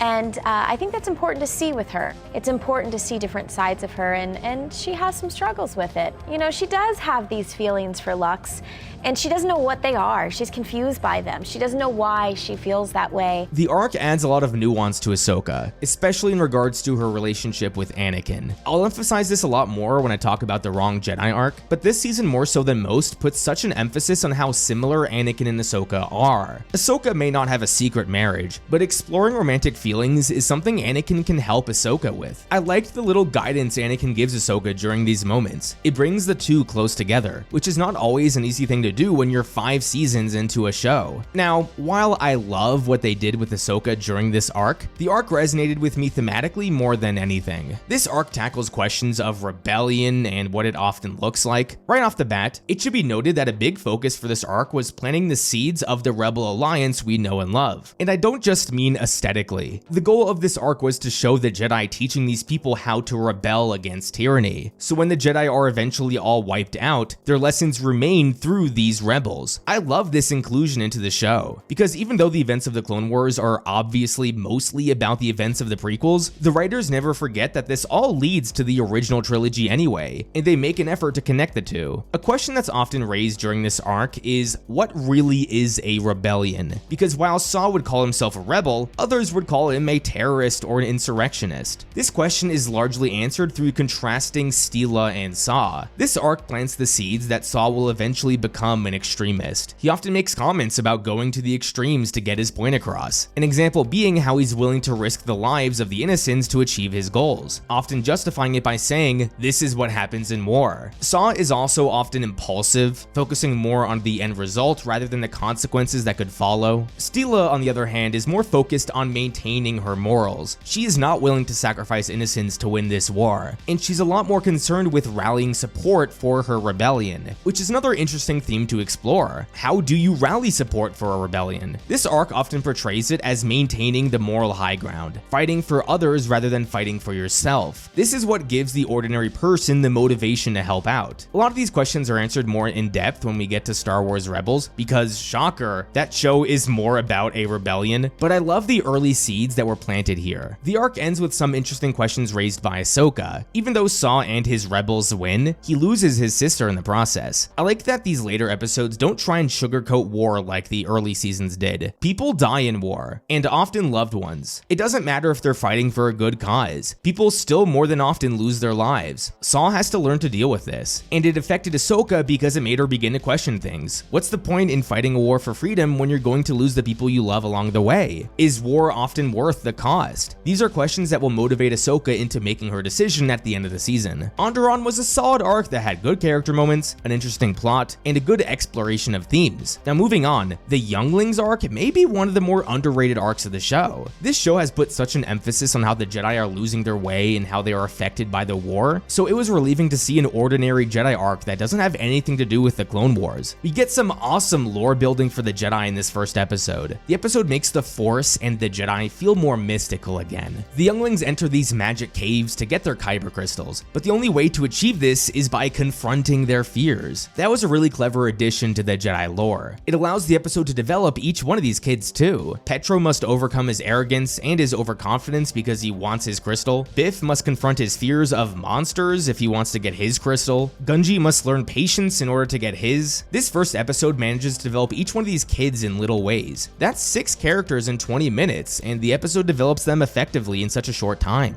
In the subsequent episodes, we see the kids crafting their own lightsabers. This has actually become so influential in modern Star Wars that it led to a whole attraction at Galaxy's Edge where you build your own lightsaber. One point of emphasis for Filoni in this arc was to make it feel like a classic Star Wars adventure. He's always talked about how he felt as a kid watching the original Star Wars, and he wanted this arc to resonate with kids as well. That's why he was so intent on giving these kids arcs and challenges to overcome. Beyond anything else that we wanted to accomplish, I said I really want these to be like a new hope. These are classic Star Wars tales because they have the magic, they have the pace, the sense of adventure, and as you see from The Gathering as the arc kind of unfolds, I think you will find that sensibility of, wow, this reminds me of Star Wars when I was a kid. So much here is so heartwarming. Until you remember that a year from then, all these kids will be dead because of Anakin. Except for Gunji because he lives and shows up in the Bad Batch. So that's a pretty depressing thought. This episode has a little development for Ahsoka as well. This season, similarly to season 3, shows Ahsoka getting beaten up constantly. It's most prominent at the end of the season, but here she gets put through the ringer too. Showing her taking all these punches so she can help a handful of Jedi kids makes her pain and disappointment in the Jedi later on so much more pronounced. Small tangent here, by the way. If you followed me for a while, you would know who my least favorite character in Star Wars is. It's not Jar Jar Binks, it's not Rose Tico, it's General Grievous. I hate this guy. The main reason why is because he represents everything that I don't like about a lightsaber-wielding warrior. He's a depthless, emotionless villain who wields 4 lightsabers just because it looks cool. In Revenge of the Sith, the only reason he exists is to distract Obi-Wan while Anakin turns to the dark side. You'd think, like so many other pre-existing characters, he'd get some development here, but no, it's arguably even worse. The only episode he gets an ounce of development in was all the way back in season 1. Since then, we've gotten diddly squat. In one of the featurettes, the voice actor for Grievous tries to explain the depth behind him. And I know he's frustrated, I can tell, over the years of playing this character. And every iteration that he's been involved in, I always feel his frustration. He really wants to make a name for himself, but he's been giving a huge army of basically idiot droids.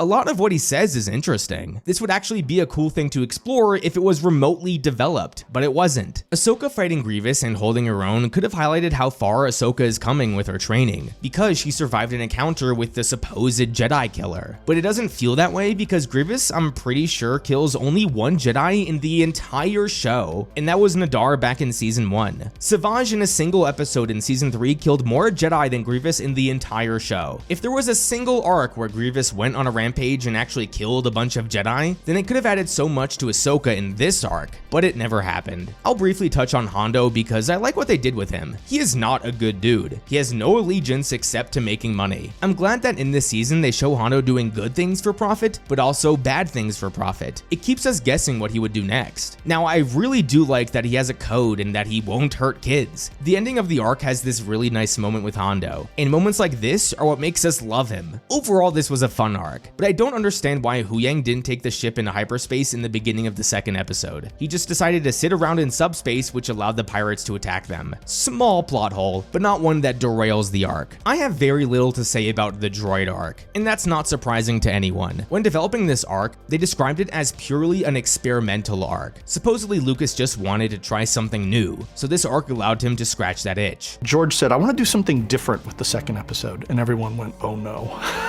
What does that mean? And he said, I want it to be an episode about nothing. I want it to be droids kind of lost in this nothingness, and I want to have the whole thing be an existential crisis.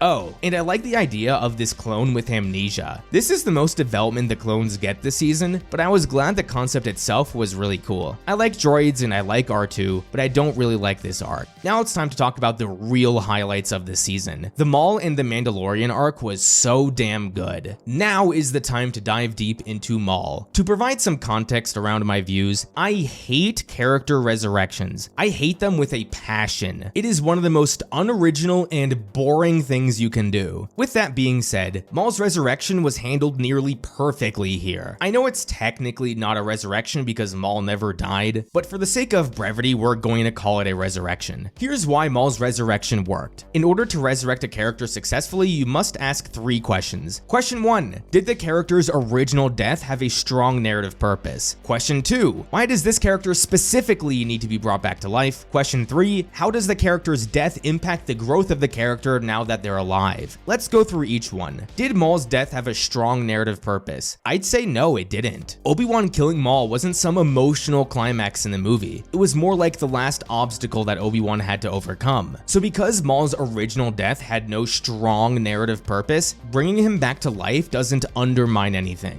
It's not like Maul's resurrection undermines Qui-Gon's death. The last thing you want to do is bring a character back to life when their death was really important to the story, kinda like Palpatine. Why does Maul specifically need to be brought back to life? I ask this because oftentimes instead of resurrecting a character, you can just easily create a new one. But with Maul, that isn't the case. Maul specifically needed to be resurrected because he was a Sith Lord. The whole basis of Maul's development was showing another side of the Sith, but you can't simply do that with another character. And also Maul has a relationship with Obi-Wan, which is a big part of this season and the seasons going forward. How did Maul's death affect him going forward? Well, his entire arc this season was how Maul essentially felt abandoned by Palpatine. Maul knew the grand plan. Maul knew there was going to be a war, and that was how the Sith were going to take over. Maul also knew he was supposed to be a key part of that plan, but since he lost to Obi-Wan in The Phantom Menace, he had to be replaced, and he lost his standing in everything. This whole time, Maul is pretty much fighting to gain his relevance in the war. He wants to make himself known. He wants to be respected like he once was. This is how Maul's death affected him. So because I was able to answer all three of these questions correctly, Maul's resurrection worked. Now, just because his resurrection worked, that doesn't mean the story itself was good. So let's look into it. What Filoni and the team masterfully did here was develop Maul as an actual Sith Lord. In The Phantom Menace, he was just a cool looking dude who could fight like a badass. A Sith is a lot more complex than that. Sith Lords know how to manipulate, they know how to thrive under chaos, and they know how to gain power. Filoni basically told himself, this is what a Sith Lord does, so let's see Maul do it. Beyond his hatred for Obi-Wan Kenobi, there was the idea that he was a well-trained apprentice and that he would start to do the things that he had been trained to do.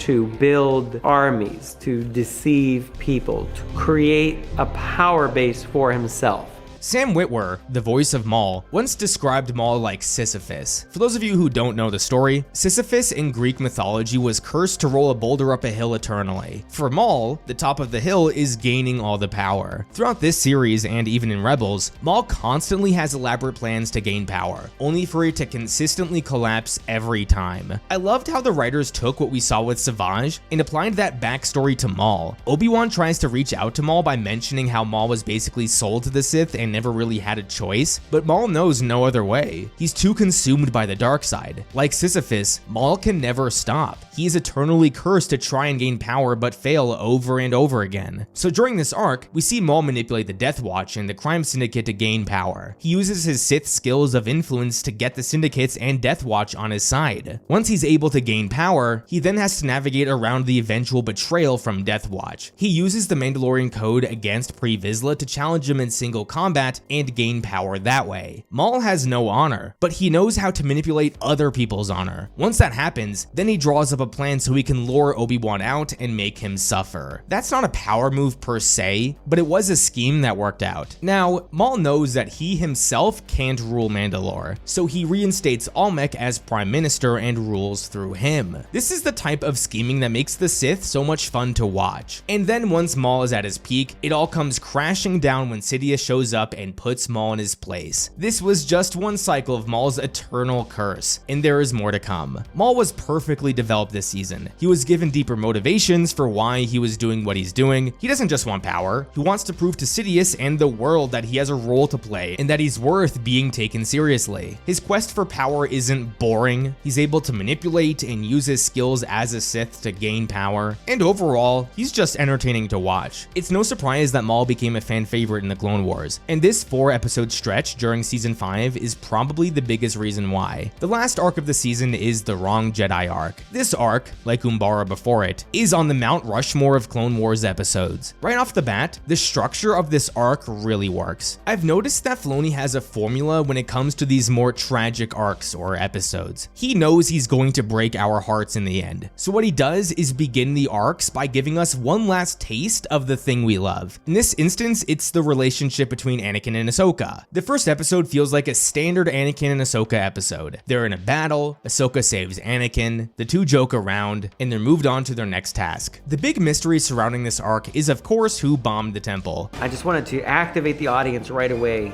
in a very traditional Star Wars fashion and give it some good old banter back and forth between these two. Eventually, by around the midway point of the second episode, Ahsoka is framed and then goes on the run. Putting Ahsoka through her biggest challenge yet at the end of the season was so smart because the viewer doesn't know what's going to happen to her. I know nowadays that's different because Ahsoka is a part of so many projects, but back then there was so much discussion around what would happen to her. I have vivid memories talking to my friends and asking them what they thought would happen to Ahsoka. We all assumed that she would die. That's the most logical explanation for her absence in Revenge of the Sith. So throughout this entire arc, you're constantly stressed out if Ahsoka will actually make it through. Usually you would say, Ahsoka is the main character, no way she dies. But this season we've gotten a lot of death and tragedy. It really was on the board that Ahsoka could die. Filoni knows all this and crafted this entire arc around the tension surrounding Ahsoka's future. Really smart. The weakest aspect of this arc was that it was pretty obvious from the second episode that Barriss is the real bomber. Barriss is the only one Ahsoka would talk to. Barriss raised those suspicious questions around Ahsoka, and then when we could tell it was a woman who attacked Ahsoka with Ventress's lightsabers, that pretty much sealed the deal. So there's not much tension in the second half of the arc surrounding who the real bomber is. But again, I think it's not that big of an issue because most of the tension surrounds whether or not Ahsoka would live. The mystery surrounding the bomber's identity could have worked a lot better if Barriss was shown more consistently throughout the show. We saw Barriss during the Geonosis arc in season 2, but we haven't seen her since. If Barriss was shown in at least 3 or 4 different arcs throughout the series, then her presence in this arc wouldn't be so unique, so it wouldn't be so obvious that it's her. Now, before diving deep into the specific characters, I want to talk about the Jedi. I loved what they did here with the Order. The climax of this arc is not Barriss's confession, it's Ahsoka leaving the Jedi Order. And in order for Ahsoka to leave the Order, she needs to lose all trust in the Jedi. So throughout this arc, they tie in all these anti-war themes to the Jedi. We see protests outside the Jedi Temple blaming the Jedi for the war. When Ahsoka struggles to understand why a Jedi would bomb the temple, Anakin tries to tell her that not all Jedi agree with the war. A big emphasis for this arc is actually placed on the Republic war machine. For one, this was a perfect way to tie the Republic to the Empire, because what we see here I can totally see becoming the Empire one day. Tarkin really represents the military establishment, and by that I mean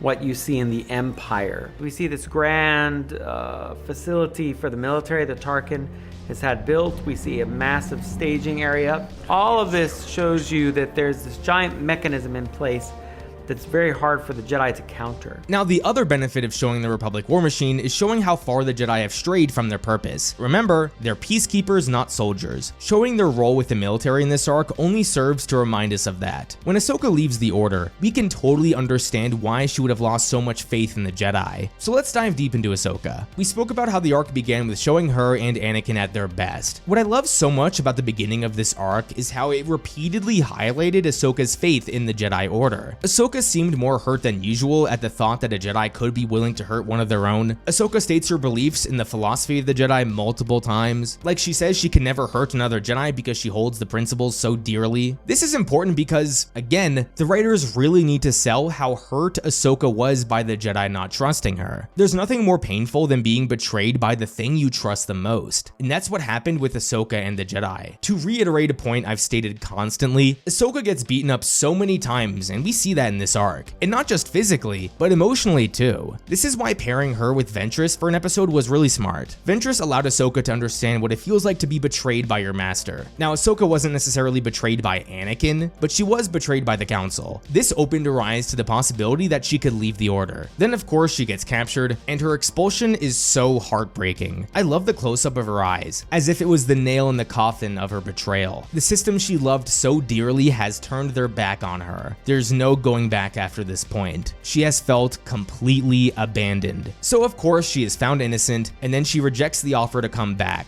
This last scene is powerful. The big reason why may be because it's actually more about Anakin than Ahsoka. We all know Anakin's fate, right? So throughout this arc, when we are shown how passionate Anakin is about Ahsoka, it hurts that much more when she leaves. Little tangent, but the facial animation with Anakin is off the charts here. So many moments really blew me away with the emotions they were able to to convey. Now going back, there were so few people who Anakin could really consider close. Padme and Obi-Wan obviously, and that's really it. Ahsoka leaving and seeing the two split apart just makes you think back to all the moments they shared. You know how I said this season hammered home the point that Anakin and Ahsoka are becoming so similar and so close? Yeah, this is because they wanted to break our hearts by separating them. We know how attached Anakin can get. We've seen this so many times in the series, so we know how much this hurts when Ahsoka leaves. And it's, at this point in the story, the most devastating scene we have gotten. Season 5 of The Clone Wars is my favorite season of the show. Sure, it's not all perfect, but so much of it was done so well, especially the ending. Let's see what most people think and go to the ratings.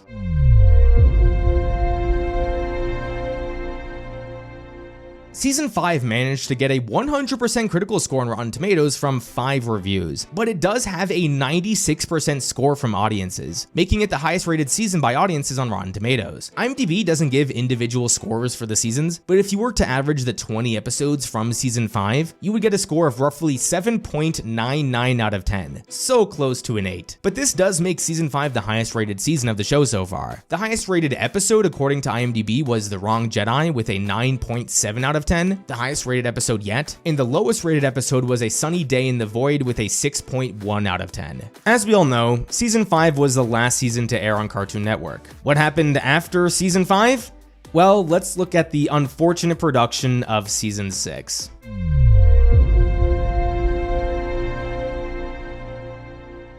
Season 5 of Star Wars The Clone Wars debuted on September 29th, 2012. Just over a month later, on October 30th, 2012, a few days after the premiere of the 5th episode of the season, George Lucas officially sold Lucasfilm and the rights of Star Wars to Disney. Along with the acquisition came the announcement that Lucasfilm would begin working on a sequel trilogy beginning in 2015. Regardless of the acquisition, Season 5 continued to air on Cartoon Network like nothing had changed. However, 10 days after the season finale was released, Lucasfilm put out a press release regarding the future of its animated projects. In the press release, they stated, "After 5 highly successful and critically acclaimed seasons of Star Wars The Clone Wars, we feel the time has come to wind down the series. The Clone Wars was ending prematurely." In the subsequent years, we learned that Dave Filoni and George Lucas had planned for 8 seasons of the series. Fans were left devastated that 3 of those seasons would never reach their TV screens. To this day, there has never been a concrete reason given for why the show was canceled, but given the events surrounding the Disney acquisition of Lucasfilm and multiple quotes from people behind the scenes, it's pretty obvious what the major reasons for the show's cancellation were. So let's go through these likely reasons. When George Lucas began The Clone Wars, he had a contract with Cartoon Network that gave them the distribution rights to air The Clone Wars. It's not clear when this contract would have concluded, but that date was well after the Disney purchase. Just because Disney now owned Lucasfilm, that didn't mean they could just void the contract with Cartoon Network. So because of this, Disney didn't want to spend money on a series that would not only not air on one of their platforms, but it would air on a rival network. This is likely the biggest reason why The Clone Wars was canceled. This is also why almost immediately after the conclusion of The Clone Wars, Lucasfilm had Filoni work on another animated project, one that could air on the Disney platform. Another factor to consider was how dark the series was becoming. I've stated many times throughout the series that The Clone Wars aged with its audience, but even Cartoon Network wasn't thrilled with how dark the series was becoming. Because remember, Cartoon Network was still a network aimed for children. Daniel Logan, the actor of Boba Fett, said this in 2018, "I think it was getting a little too graphic. Boba was doing some really cool stuff. He started actually becoming a bounty hunter. At the time, it was just too graphic, I think, for what Disney was used to." Netflix's VP of Content Acquisition had this to say, "The series really aged up over the years. It went to a darker place and didn't fit the Cartoon Network brand any longer. So it was a hidden gem that Disney brought to our attention, and we jumped all over it." So the series becoming progressively darker was certainly a reason why it was canceled. And the other major factor that people don't often consider consider was how expensive producing the show was. George Lucas was able to fund the series from his own pocket. Even though the show was a critical and commercial success, it is likely that the Clone Wars didn't turn as much of a profit as you would think. But because Lucas was a billionaire and he was passionate about the project, he didn't care about the profit margins. He made the Clone Wars simply because he wanted to. Now that Disney owned the franchise, it just wasn't financially viable to continue the series, especially since it would be airing on a different network. So as much as we hate Disney for canceling the series, it would never make sense for them financially to keep it going. They would have absolutely lost money. This is why Star Wars Rebels, the show succeeding the Clone Wars, looked so much worse while being a newer show, because the budget for each episode was significantly less. So, for those reasons, the Clone Wars was canceled. However, Ahsoka walking off into the abyss would not be the last fans would see of the Clone Wars. Back in those days, television shows were often made years in advance. So when the show was canceled in 2013 after the conclusion of Season 5, Season 6 was mostly done, Season 7 was actively being produced, and Season 8 was being written. Nowadays, we live in a streaming climate where production of a season can only begin once the previous season has concluded. This is why shows like House of the Dragon or Star Wars shows like Andor need years between seasons of the show. This is a symptom of the modern streaming climate that I absolutely hate, but that's a topic for another day. With the Clone Wars, since a large portion of Season 6 was completed by March of 2013, Filoni and the team were given the green light to put the final touches on some of these episodes. 13 of these Season 6 episodes were allowed to be completed. On February 13th, 2014, it was announced that Netflix would be airing these 13 episodes under the banner The Clone Wars: The Lost Missions. And on March 7th, 2014, these episodes all aired on Netflix. And that is the complicated production of what we now know as The Clone Wars Season 6. How did this shortened season turn out?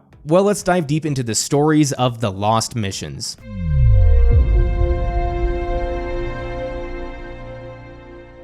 Season 6, like Season 5, is divided into arcs, some longer than others. We begin the season with the Inhibitor Chip arc, then there's the Banking Clan arc, the Jar Jar and Mace Windu arc, and the season concludes with the Force Ghost arc. Let's start from the beginning. The Inhibitor Chip arc with Fives is another Clone Wars masterclass. Because the first 5 seasons did such an excellent job developing the clones, the writers now have to answer the big question: why were the clones all so willing to kill the Jedi? This is something that has to be answered. You can't show the clones becoming best friends with the Jedi and then have them voluntarily kill the Jedi in Revenge of the Sith. The way they do this is, of course, with the Inhibitor Chip. Now, the Inhibitor Chip choice raises a debate about why the clones killed all the Jedi. In the expanded universe, the clones and the Jedi didn't have as close of a relationship. The clones also knew right from the start what Order 66 was. They were bred to be completely obedient, so when Order 66 happened, they just followed orders. I will forever defend the approach the Clone Wars show took over the expanded universe. For one, I can never understand how developing the clones and making them feel human would be a bad thing. The prequel trilogy is so anti-war that it only makes sense in the Clone Wars to show how much war hurts people, and Filoni and his team do this. Throughout the show, we see the clones suffer over and over again. Umbara was the best example of this. So because of that, I fully support anything that makes Revenge of the Sith more tragic than it already is. So showing the clones for 7 whole seasons as these kind and empathetic people and then ripping our hearts out because they were forced to betray the people they cared about is tragic. Seeing clones involuntarily sacrifice themselves to kill one Jedi is tragic. Seeing how close the Jedi were to the clones and having them be betrayed by one simple order is tragic. The moment where Rex cries during the series finale only works if the clones are forced against their will to obey Order 66. For those reasons, I will always defend the Inhibitor Chip decision. Now, looking at the actual execution of this arc, having Fives be our eyes and ears throughout this story was a wise decision. The whole point of this arc is to tell us what really happened with the clones during Order 66. But the Clone Wars is not an encyclopedia. It is a show telling stories. This arc needs to convey this message in a compelling way. How is this done? By having the truth behind the Inhibitor Chip be a mystery, and one of the clones is trying to figure out the truth. Where aren't just told in an exposition dump what the inhibitor chip was. We are told over the course of 4 episodes as this mystery. We also learn things about the inhibitor chip at the same time that Fives does, and that's a good way to get us in the shoes of a character. Now, similarly to the Umbara arc, this arc shows all the ways we love the clones, but it does it through Fives here. Fives is only relevant in this story because Tup was one of his best friends. Human beings have best friends, not mindless robots. Fives is clever. He's able to manipulate AZ in doing what he wants. Human beings are capable of being clever, not mindless robots. Fives is compassionate. He risks his life to save his friend. Human beings are compassionate, not mindless robots. I think you guys get what I'm trying to say. The thought of losing all agency is what drives Fives crazy, and this only works if you show us how human the clones really are. There's a lot of other moments as well that highlight this aspect of the clones, like the moment where a clone going rogue is questioned and it is said that the Jedi have inspired creative thinking in the clones. That moment strengthens the bond between the Jedi and the clones, but also again humanizes the clones. The little arc that AZ has was also effective. The arc begins with AZ saying, "I'm not capable of human emotions," but as the arc progresses, his concern with Fives grows more and more. Concern and attachment is a human emotion. The clones are so human and so likable that they are even able to change droids a bit. That's good storytelling. This arc also tackles these moral questions surrounding the clones. The Kaminoans are so willing to terminate the life of a clone to get answers about the supposed tumor. This raises questions about inhumane testing. They're essentially treated as lab rats rather than human beings, and it is repeated over and over again in this arc how the clones are not people but property, trying to dehumanize the clones. And then in the last episode we see a clone bar where clones go to have fun. The villains in this show try to dehumanize the clones, and the rest of the show hammers it home how lovable and human the clones are. That's why this arc and most of the clone-focused arcs work. The arc is pretty much about a person learning other people can take away his agency, and he dies trying to tell the truth, but no one believes him. It's tragic, just like the ending of the show, and just like the ending of Revenge of the Sith. This Fives arc is probably a top 5 arc in the entire show. It's at least one of my favorite arcs. Moving on to the Banking Clan arc, this arc is definitely underrated. If this was an arc in season 1, it would have focused entirely on the Banking Clan with zero interest in the characters. So what this arc does well is, of course, have those political elements along with interesting character work. The episode is pretty much the Clovis episode from season 2, but longer and better. Is the exploration of the Banking Clan interesting? Yeah. In this arc, we hear about interest rates, fraud, war profiteers, special interest groups, etc. Arcs like this do make it a little harder to say the Clone Wars is for kids, because what 10-year-old knows what an interest rate is? But regardless, it's pretty cool seeing all these real-world concepts explored in Star Wars. What makes this arc far more interesting to me, however, is the stuff with Anakin. Yeah, he's still insecure about Padme being around a man like Clovis, but the episode explores these questions in a far more interesting way than it did in season 2. We see a bit of that possessive side of Anakin that Lucas has spoken about. He actually channels the dark side when it comes to his jealousy. We see him unleash that anger and how it strains Padme and his relationship. It was so interesting to see Padme saying she needs a break from Anakin and watching Anakin react to that. I'm so glad they finally addressed in this show how hard it would be to keep a marriage like theirs going. Because yeah, being in a relationship like theirs would be a really hard thing to do. Padme questioning this relationship and if it makes her happy or not is a human thing to do, and it makes me appreciate Padme more. The scene between Anakin and Obi-Wan where Obi-Wan talks to him about feelings and emotions was so needed between the two. In Attack of the Clones, Anakin kept on saying he wishes he could dream about Padme, and Obi-Wan never says anything. Finally, the obvious crush he has on Padme is addressed, and I was glad it was addressed between Anakin and Obi-Wan. Kudos to Clovis, by the way. He's the only person in the galaxy who could figure out that Padme and Anakin were together. People may also forget that this arc does have some relevance to the overarching story. The whole reason this plot with the banks exists was to show another facet of Palpatine consolidating power. Are we thinking about how Palpatine got control of the banks in Revenge of the Sith? No, of course not. But since the prequels only have so much time, they could only show Palpatine declaring himself Emperor. The Clone Wars has the opportunity to show the subliminals of how that happened. Last season we saw how big the Republic war machine was, and in this season we see how he gained power over all the banks. Little details like this make Palpatine's ascension to Emperor however, feel a bit more realistic. People may not remember this arc because it didn't feature the Sith or because it didn't have any major battles, but this arc explored politics, it explored the characters, and it was relevant in the wider scope of the story. An arc that is nothing like this would be the Jar Jar and Mace Windu arc. Each season of the Clone Wars has a few of these episodes that are truly made for kids and aren't any deeper than that. I will say this about this 2-episode arc, however, pairing Jar Jar and Mace Windu is such a brilliant idea. Just something about the goofiest character and the most serious character working together is hilarious. I audibly laughed when Jar Jar said Mace Windu was his servant, and Mace Windu just gives him that Samuel Jackson look. That's funny shit. The only other part of this arc that raised my eyebrows was the scene where it was said these people could steal Force essence. Many of you won't want me to bring this up, but it's my duty to do so. The idea that these people can steal someone's Force essence is the closest we have gotten to an explanation for how Palpatine returned. If these weirdos can steal Force essence, then maybe you could convince me that Palpatine learned how to transfer his Force essence. Emphasis on maybe. The season wraps up with this Yoda and the Force arc. As interesting as a lot of what happens here is, I have some serious issues. The concept of Yoda learning how to become a Force ghost is an excellent idea. Tying Qui-Gon to that is also something I'm a fan of. It makes the brief moment between Yoda and Obi-Wan in Revenge of the Sith feel more organic and not something completely out of nowhere. Seeing the Wills is interesting, and all this is cool. Here is where my issues lie. It took 6 seasons for the Clone Wars to do something that made me look upon the prequels more negatively. So in this arc, the Jedi are investigating the death of Sifo Dyas, the Jedi who commissioned the clones way back when. Eventually, Anakin and Obi-Wan learned that Dooku is Tyrannus, aka another guy who is involved with the creation of the clones. Here's what the Jedi know by the end of this season. They know from Attack of the Clones that a Sith Lord is in charge of the Republic. They now know that Count Dooku, the Sith apprentice, was involved with the creation of the clone army. From earlier in the season, they learned there's this inhibitor chip in the clones that can control them, and they also know one of these inhibitor chips malfunctioned, and that malfunction led to a clone killing a Jedi. The Council openly acknowledges all this, and they decide to do nothing.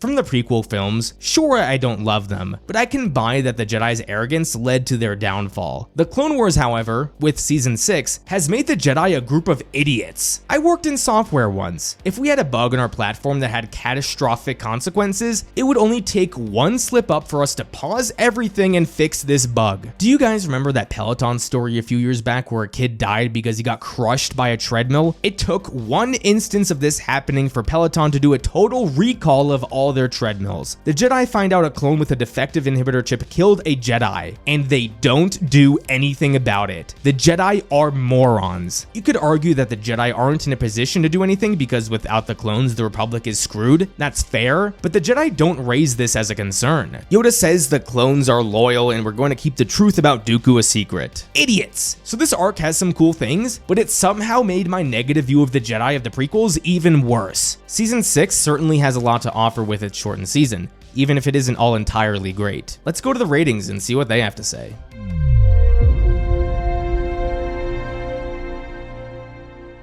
Season 6 has a 100% critical score on Rotten Tomatoes from 12 reviews. It did also get a 95% score from audiences, tying it with Season 4 as the second highest rated season by audiences on Rotten Tomatoes. IMDb doesn't give individual scores for the seasons, but if you were to average the 13 episodes from Season 6, you would get a score of roughly 7.98 out of 10. This is 1/100th of a point shy of Season 5's score. So Season 6 technically breaks the streak of each season being rated higher than the previous one. The highest rated episode of the season according to IMDb was Sacrifice with a 9.2 out of 10, and the lowest rated episode was The Disappeared Part 1 with a 6.5 out of 10. Now this is usually the part where I move on to the next season, but I thought I'd give you guys a little bit of a bonus. I'm going to cover the unfinished episodes. These episodes are also known as The Clone Wars Legacy. So let's dive deep into the 12 unfinished arcs of Star Wars The Clone Wars.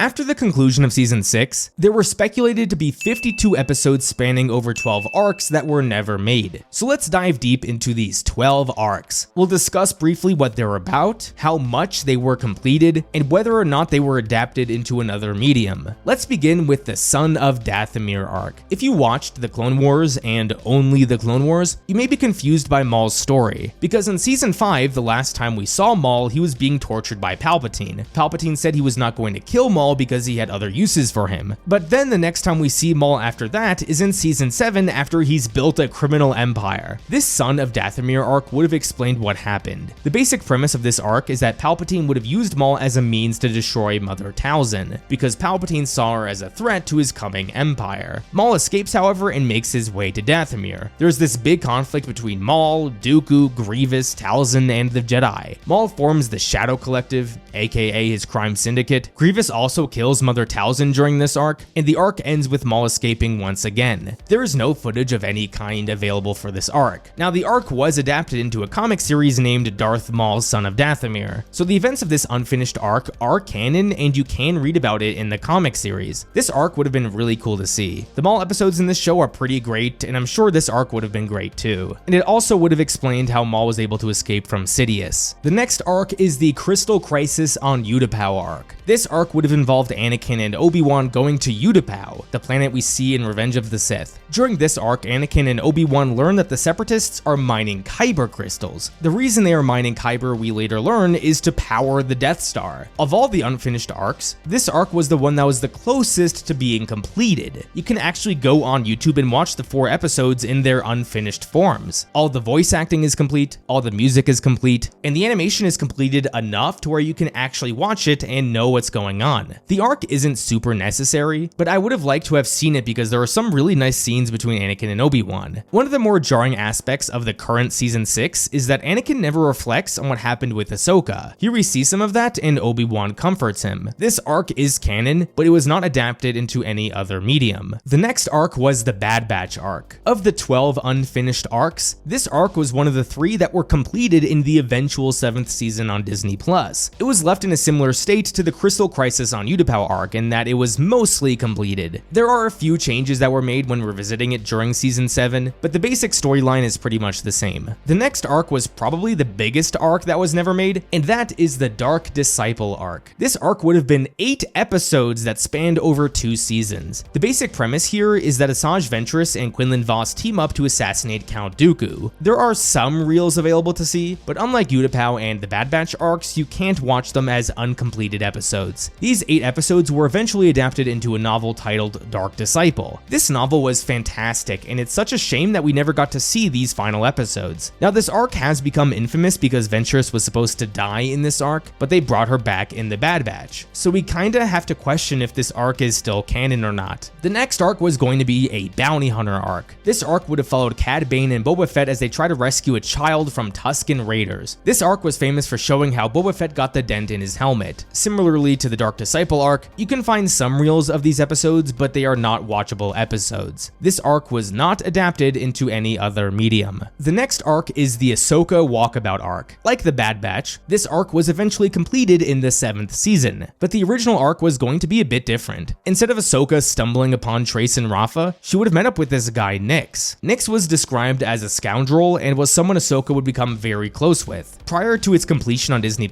only a few reels remain of the original episodes. The next arc is Kashyyyk. This arc would have featured Yoda and the Bad Batch going to Kashyyyk to help the Wookiees fight the Trandoshans. In Revenge of the Sith, Yoda says he has a good relationship with the Wookiees. This arc would have shown how he built that relationship. A few reels remain of this arc, but they are not watchable episodes, and the arc was never adapted into any other medium. This arc would have been cool to see, as it would have featured the return of Chewbacca, but I'm not going to lose sleep over not being able to see it. The remaining 5 arcs have no available footage whatsoever, and they have very little details available as well. First was an arc described as the Rex and R2 Top Gun arc. Filoni described this arc as Top Gun with clones. Clone pilots would have feuded with normal army clones, and eventually Rex would pair up with R2 and fly a starfighter. I love the clone episodes, so this would have been cool to see. The arc was never adapted into another medium. The next arc is the Yuzhong Vong arc. Pablo Hidalgo, the head of the Lucasfilm story group, had this to say about the arc. The storyline really played on the alien abduction vibe. vibe. It was almost like an X-Files episode of Star Wars The Clone Wars. The Vong were a big part of the old expanded universe, and this arc would have shown them scouting out the main Star Wars galaxy. This arc was never adapted into another medium and is absolutely not canon. The third to last arc was the Return to the Jedi Temple arc. In the arc, Ahsoka would have warned the Jedi of a secret Sith shrine in the Jedi Temple. She would have teamed up with Anakin and Obi-Wan to find the shrine and rescue a captured Master Yoda. I would have loved to have seen this, but because we now know the Siege of Mandalore was the first time Anakin and Ahsoka had seen each other since the Wrong Jedi arc, this arc no longer has a place in the canon. The arc was not adapted into any other medium. The penultimate arc was the Return to Mon Cala arc. This arc would have featured Padme seeking support from the Mon Calamari and the Quarren to gain support to remove Palpatine from office. This arc would have addressed Palpatine's prolonged tenure as Supreme Chancellor, something that's brought up in Revenge of the Sith. These Padme episodes were often really good, so I absolutely would have liked to have seen it. Like so many others, this arc was not adapted into any other medium. The final arc of the Clone Wars was the Siege of Mandalore arc. As we know, this arc was adapted into the 7th season of the Clone Wars. Previously, there was no adaptation of this arc, but it was referenced a handful of times during Star Wars Rebels, which came out before the 7th season of the Clone Wars. So of the 12 unfinished arcs, 3 were completed in the 7th season, 2 were adapted into other mediums, 1 can be watched in its incomplete form, and 6 will forever remain in the abyss. For a while, that was it for the Clone Wars. Fortunately, however, this was not the final season. So let's dive deep into the interesting production of Season 7.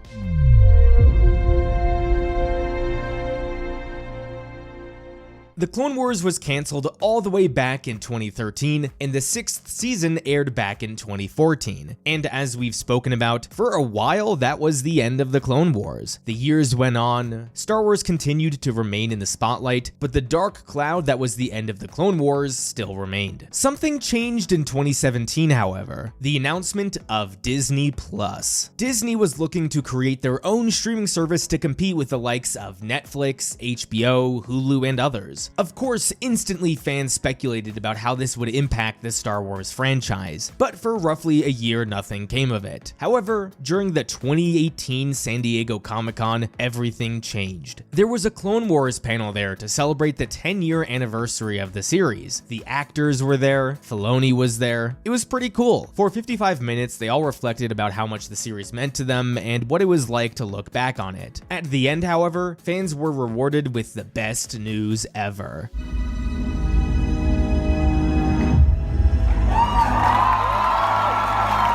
Hello, Master. It's been a while.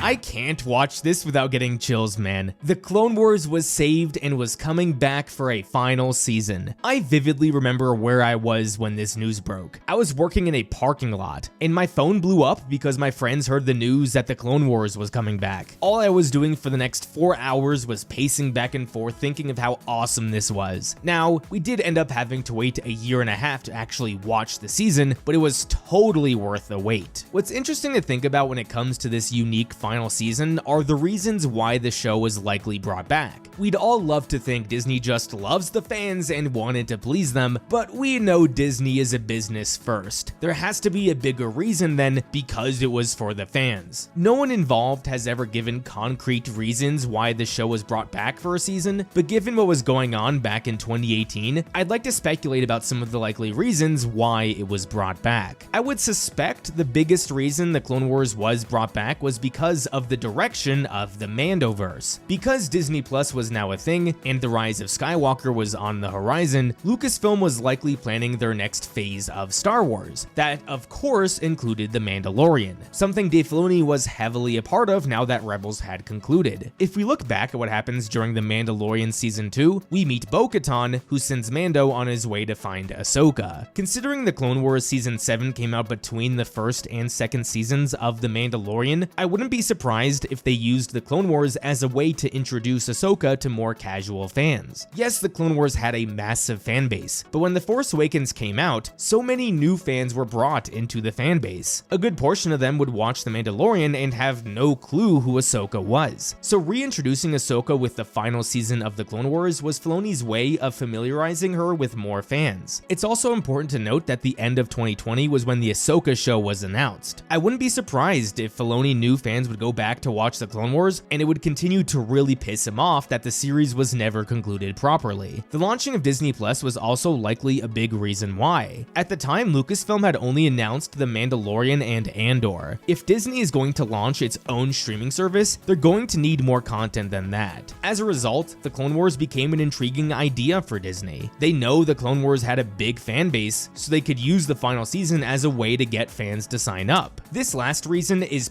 purely speculation, but it's not inconceivable to think a factor for the return of the Clone Wars was the state of the franchise. The Last Jedi had just come out in 2017, and the fan base was a wreck. Today in 2024, people make fun of Disney all the time. That all started back during the release of The Last Jedi. In May of 2018, Solo came out, and the movie absolutely bombed at the box office. So if you were a Star Wars fan in the summer of 2018, you probably weren't having fun with Star Wars. Lucasfilm had to know that bringing the Clone Wars back would be a big win with the fans. Also, it would convince these fans who hate Disney to sign up for Disney Plus, because as much as they may hate Disney, they probably wanted to see the Clone Wars more. Again, these reasons are all speculative, but if any one of them turned out to be true, I wouldn't be surprised. The other part of the season that's interesting to think about are the arcs that were chosen. As we previously covered, at the time there were 12 unfinished arcs consisting of 52 episodes. Only 3 of those arcs consisting of 12 episodes were revived for the final season. It's a little disappointing that they left arcs such as Son of Dathomir or Dark Disciple on the cutting room floor, or even the Utapau arc, which was mostly completed. Why were the Bad Batch arc, the Ahsoka Walkabout arc, and the Siege of Mandalore chosen to be revived? From the behind-the-scenes featurettes, Filoni gave an answer. Each story arc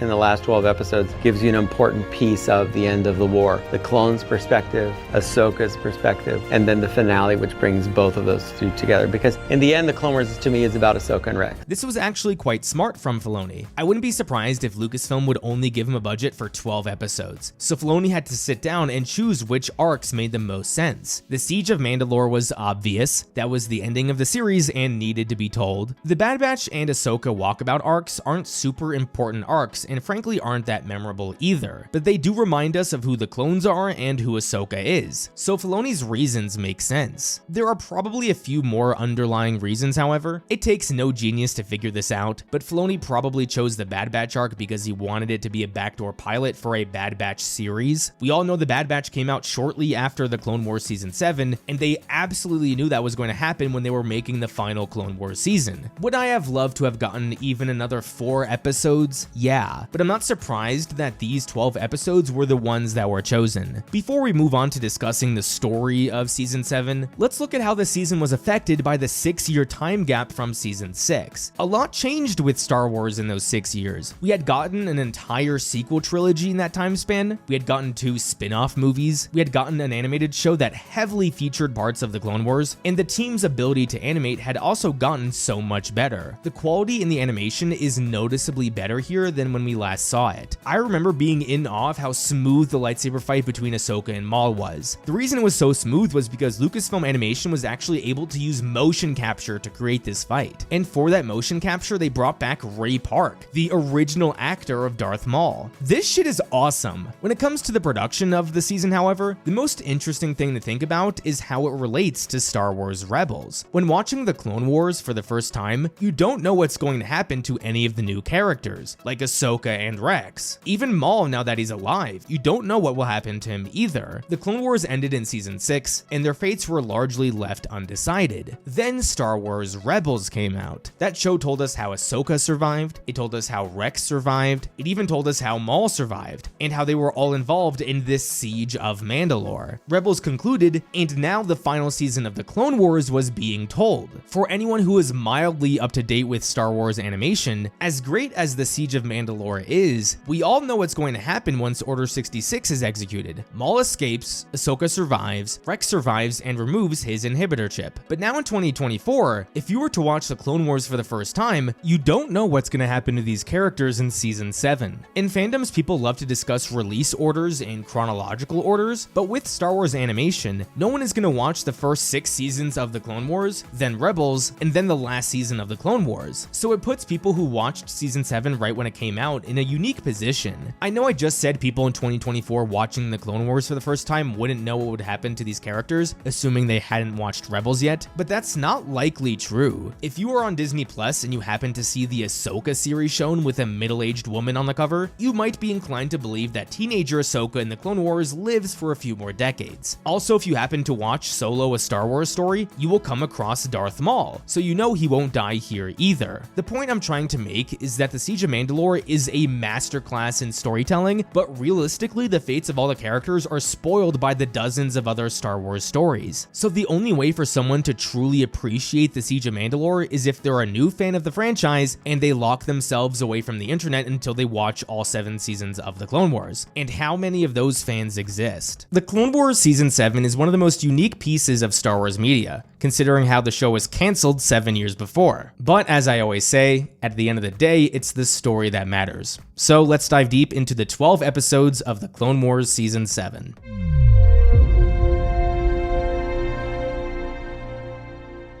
I'm gonna break down Season 7 by arc. So the Bad Batch arc, the Ahsoka Walkabout arc, and then the Siege of Mandalore. As Filoni said before, the reason the Bad Batch arc was chosen for Season 7 was because of how it featured the clones. Even though this arc is called the Bad Batch arc, it's mostly about Rex. The beginning of the episode features one of the most touching moments in the series. Rex looks down at a picture of his lost friends, and he and Cody then begin to briefly reflect on the war and how it's hard to be the one that survives. This was the shit that the Clone Wars had consistently done for a few seasons now and continues to do in Season 7. Tackle these themes of war and how awful war really is. The main plotline of this arc is that Rex finds out that his former brother Echo is still alive. After losing so many comrades throughout the entire series, Rex becomes overly emotional at the thought that Echo could be alive. He and the rest of the team embark on a rather risky mission that could easily be a trap, but they end up finding Echo, and they bring him back to base after a bunch of action sequences. I appreciated this arc because for one last time, it highlighted who the clones really are. Filoni, knowing he now gets to tell the Siege of Mandalore, really wants to contrast who the clones are before and after Order 66. In the Bad Batch, we see how much they care for each other and how human they all are. Even the 4 members of the Bad Batch themselves show us how unique the clones can be. There can be defective clones who gain these superhuman traits that none of the other clones have. Showing us this before the heartbreak that is the Siege of Mandalore was wise. The ending of this arc puts the final touches on this message. Echo is now someone who feels lost and feels like he doesn't belong. The average viewer of this season of the Clone Wars was probably much older than the age of the average viewer back in 2010. But Filoni still knows at the end of the day, Star Wars is meant to teach kids life lessons. Showing someone lost in the world is something kids can struggle with. Rex insisting that Echo stays with the Bad Batch was a neat message to end the arc on. Now, what's also interesting to look at with this arc is how it changed from the unfinished arc. The overall plotline is the same, but if you remember, the original arc was not supposed to be a part of the final season. Filoni made a few changes to help tell the audience how close we really are to Revenge of the Sith. The most obvious thing right away is Anakin's hair. We all know that he has much longer hair in Revenge of the Sith, and this arc is the first time we see him with that Revenge of the Sith hair. So without a single word spoken from a character, we know we are getting close to the end of the war. Now, since none of these arcs would focus much on Anakin or Obi-Wan, Filoni wanted to include at least one last scene with Anakin and Padme, and I love this scene. I remember there was speculation that Padme looked a little pregnant here, and Filoni did confirm that was intentional, but it was also really neat showing how dependent Anakin is on Padme for his emotional well-being. This moment doesn't change how we view Revenge of the Sith, but it enhances the overall Star Wars story just a little bit more. Obi-Wan also making that comment about Padme to Anakin was low-key a big deal. Obi-Wan may not know he's married, but he knows something funny is going on there. Overall, the Bad Batch arc was fine. It highlighted the clones nicely, but when looking back at the other clone-focused arcs in the series, it doesn't compare. The next 4 episodes seem to be some of the more hated episodes of the Clone Wars, and that's Ahsoka's adventures with Trace and Rafa. Listen, I get it, these episodes aren't great, but to be honest, I do kinda like them. The Bad Batch arc was fun, but we had seen so many clone-focused episodes that this arc didn't add anything new. With this Ahsoka arc, arc, I thoroughly appreciated seeing ordinary people in the Star Wars galaxy. Yes, we had seen plenty of ordinary people in the Clone Wars, but those episodes always showed ordinary people in immediate threat of danger. Here, Trace and Rafa are ordinary people making their way in the galaxy. They're not about to be attacked, the separatists or bounty hunters aren't invading their planet, they're just doing day-to-day stuff. That's something I enjoyed seeing. Now, the real reason Filoni wanted to have this arc in season 7 was because of how it changes Ahsoka's worldview. Yes, Ahsoka is frustrated with the Jedi considering what happened to her, but she doesn't know how the ordinary person views the Jedi. Seeing Trace and Rafa vent about the war and the Jedi's role in it were moments that really had me hooked. It's important to challenge Ahsoka's view that the Jedi are this all-good group of people trying to help every ordinary person, because that's not true. The best moment of the arc by far was hearing the story of how Trace and Rafa's parents died. Showing that there was collateral damage from an episode we saw earlier in the series was really smart. This little story alone shows how out of touch the Jedi really are.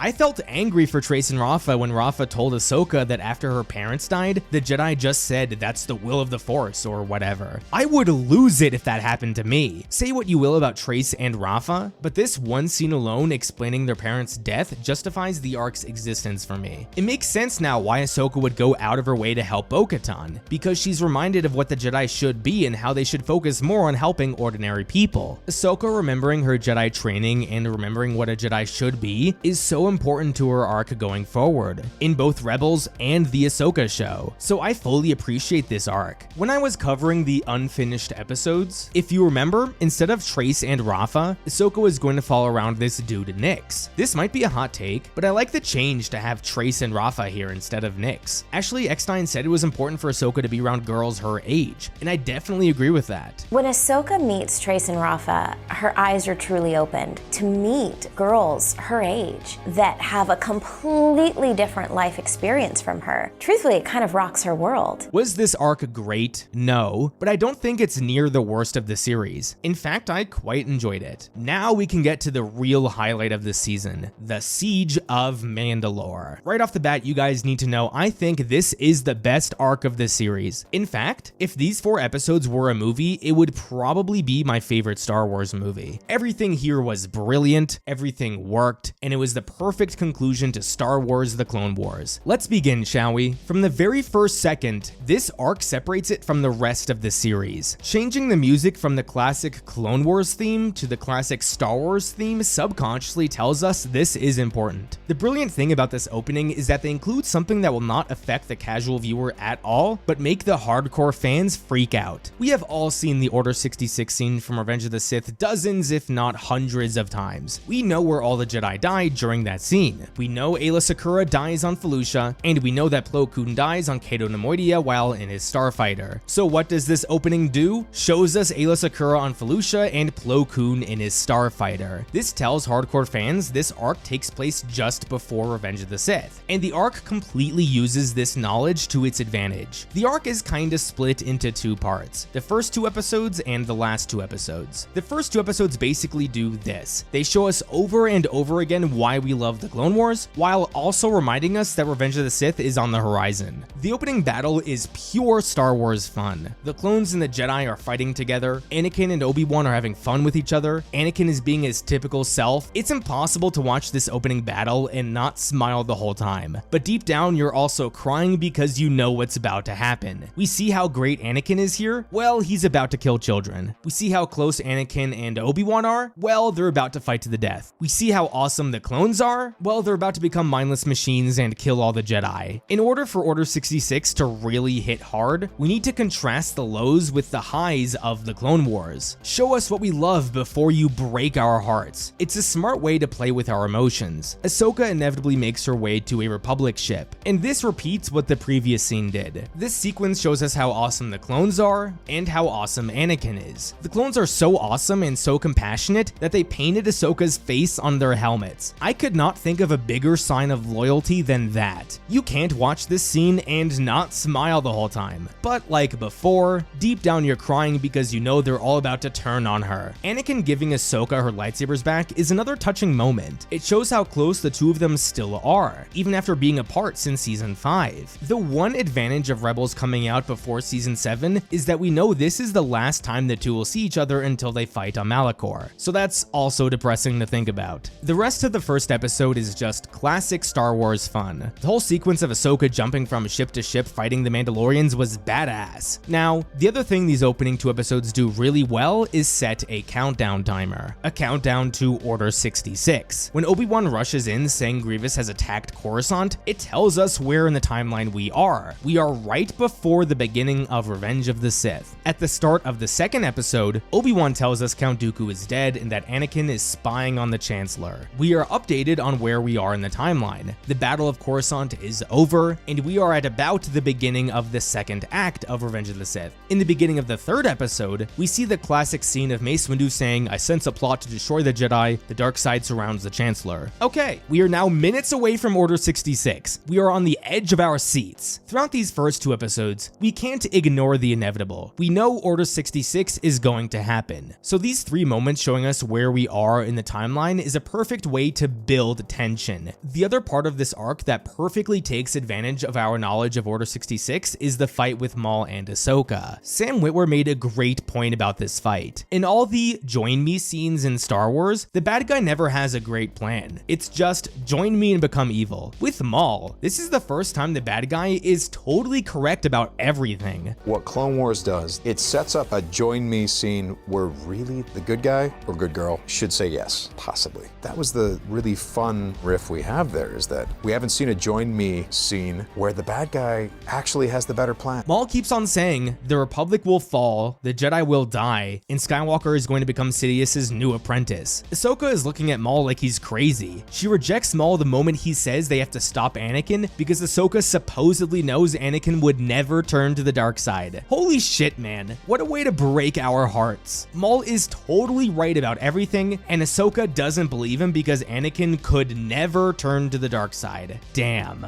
I know I said this before, but the fight between these two is goddamn gorgeous. It's the best animated fight by a mile, and one of the best fights in the entire saga. So those are the first 2 episodes. The last 2 episodes serve to just crush your soul and your spirit and make you hate your life. Ahsoka and Rex have this moment on the bridge. It's been done like 100 times throughout this series, but this moment was just one last reminder of how awesome the clones are. Ahsoka tells Rex how great he and the clones are and how grateful she is for them. Now, throughout the beginning of this 3rd episode, the music is so ominous. This, along with the scene with the Jedi before, basically tells us Order 66 is going to happen any second now. And of course, the countdown timer hits 0, and we are in the endgame now. Ahsoka can sense what's happening with Anakin. We then see the transmission from Palpatine, and Order 66 has been executed. The little hesitation from Rex is devastating, but it also shows how smart he is. He knows what's going on because of the whole 5 situation, so he's able to quickly help Ahsoka out before he starts firing on her. She gets to the droids, learns about the inhibitor chips, and saves Rex. What Filoni deserves massive credit for is not being carried away with tying into Revenge of the Sith. Of course, this arc coincides with that movie, and references will be made, but once Order 66 happens, that's it. Filoni resisted the urge to show us another Order 66 montage, or showing us more scenes of Anakin and Obi-Wan and the Chancellor.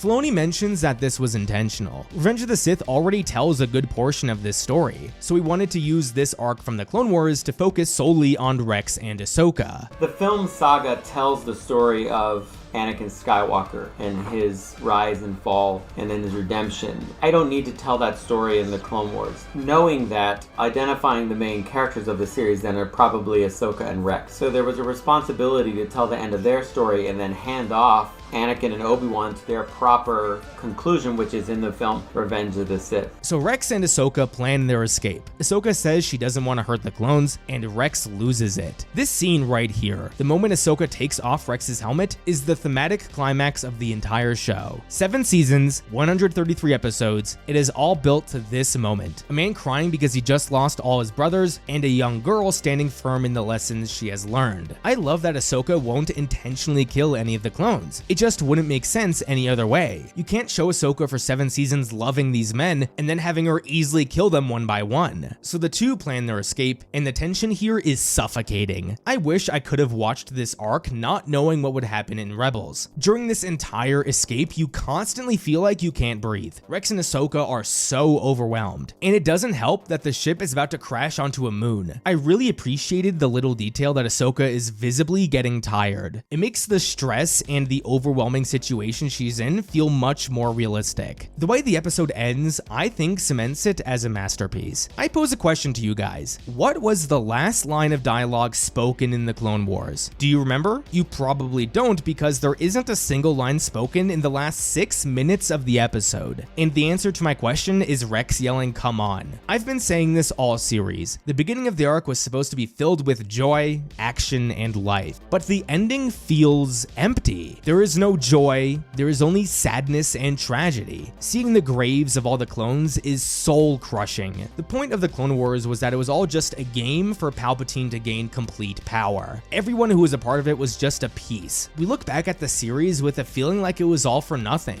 So many people got hurt and died, all for what? All these battles and arcs we watched, what was the point? The last shot symbolizes this the best. Remember how awesome the clones were? Well, now it's just a memory, a graveyard. Seeing the clone helmet makes this whole finale feel so empty. And this is how you should feel about war. Of course, some moments in history needed conflict, but most wars are destructive, they're pointless, and they leave people with pain that will never go away. Filoni captures all of this in just a few minutes. Of course, I can't talk about the ending without mentioning Vader. Anakin spent the whole series around his friends and the people he loved, but now he is all alone, surrounded by death. We just saw this happy and caring Anakin only a few episodes ago, and now he is trapped in this armor. At this moment, I'm getting a feeling that Vader wants to bury Anakin, but he can't help but feel that he regrets everything that happened. The series ends in the most haunting and chilling way, and that is what makes this arc a masterpiece. The first 8 episodes were okay,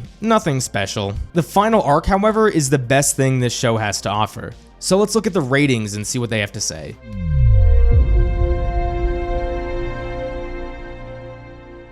Season 7 has a 100% critic score on Rotten Tomatoes with 36 reviews, and it has a 95% audience score. IMDb doesn't give individual scores for seasons, but if you were to average the 12 episodes from Season 7, you would get a score of roughly 8.1 out of 10. This would make Season 7 the highest rated season of Star Wars: The Clone Wars. The highest rated episode of the season according to IMDb was Victory and Death with a 9.9 out of 10, and the lowest rated episode was Dangerous Debt with a 6 out of 10. Fun fact, on IMDb's list of the best episodes of TV, the 4 episodes of The Siege of Mandalore are ranked as the 75th, 26th, 18th, and 7th best episodes of TV ever made. Again, the series finale, according to IMDb, is the 7th best episode of television ever made. That's wild. That's it for the Clone Wars Season 7. But this video isn't over, however. Let's take a look at how the series has aged just under 5 years after its conclusion.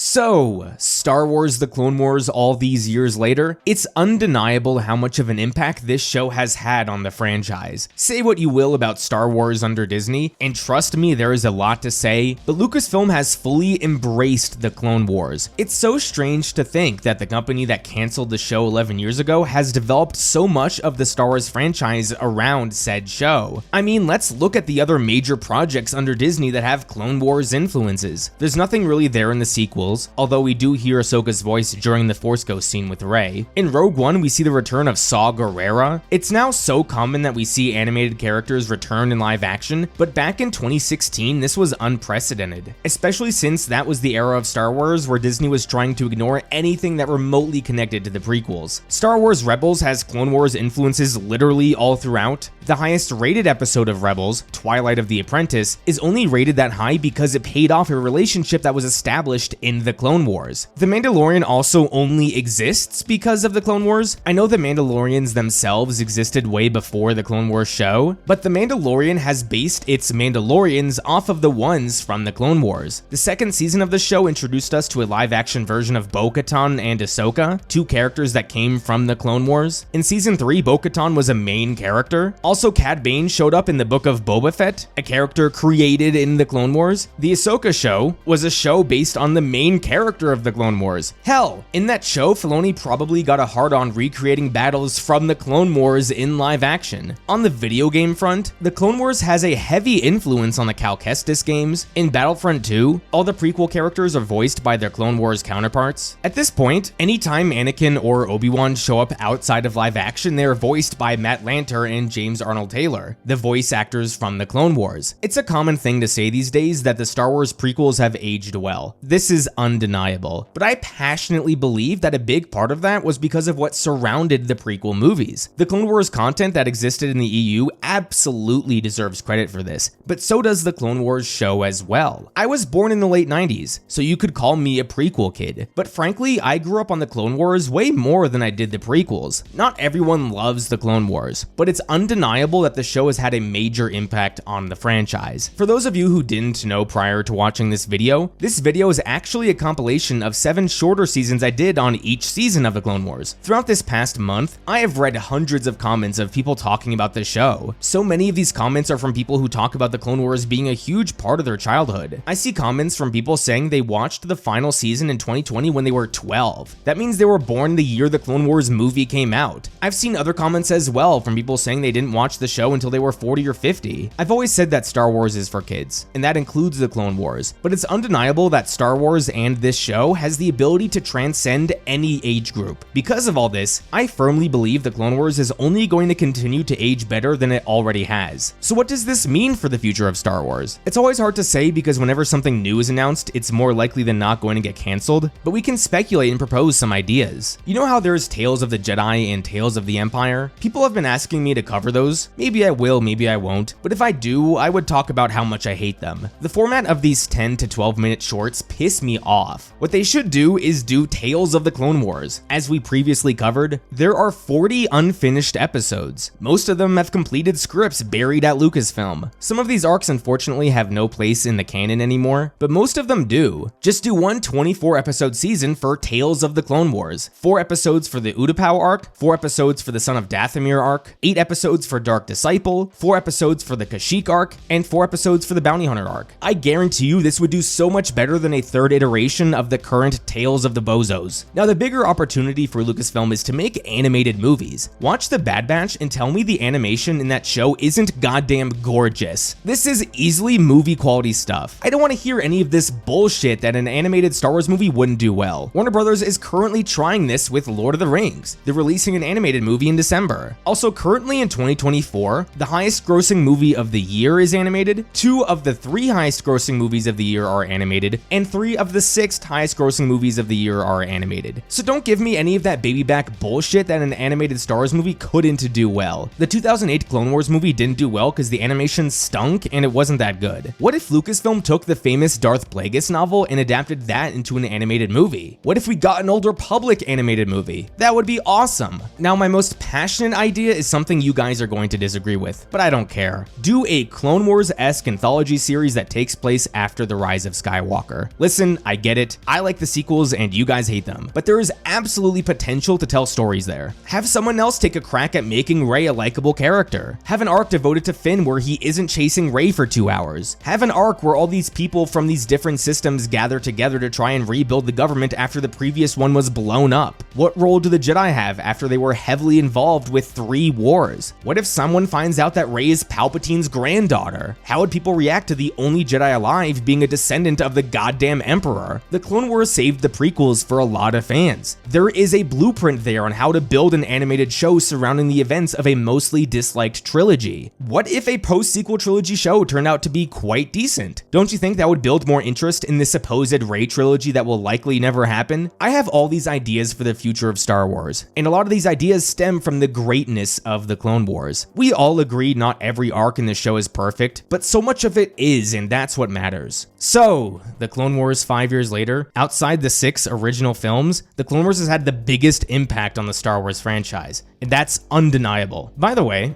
a lot of you guys have been asking me to cover Star Wars Rebels. I already have a Rebels video. It's called Star Wars Rebels 6 years later, so go check that out. So, what does the Clone Wars mean to you, and what do you think it holds for the future of the franchise? Let me know down below. Thank you everyone so much for watching another one of my videos. Don't forget to hit the Clone Squad, and I will see you guys next time.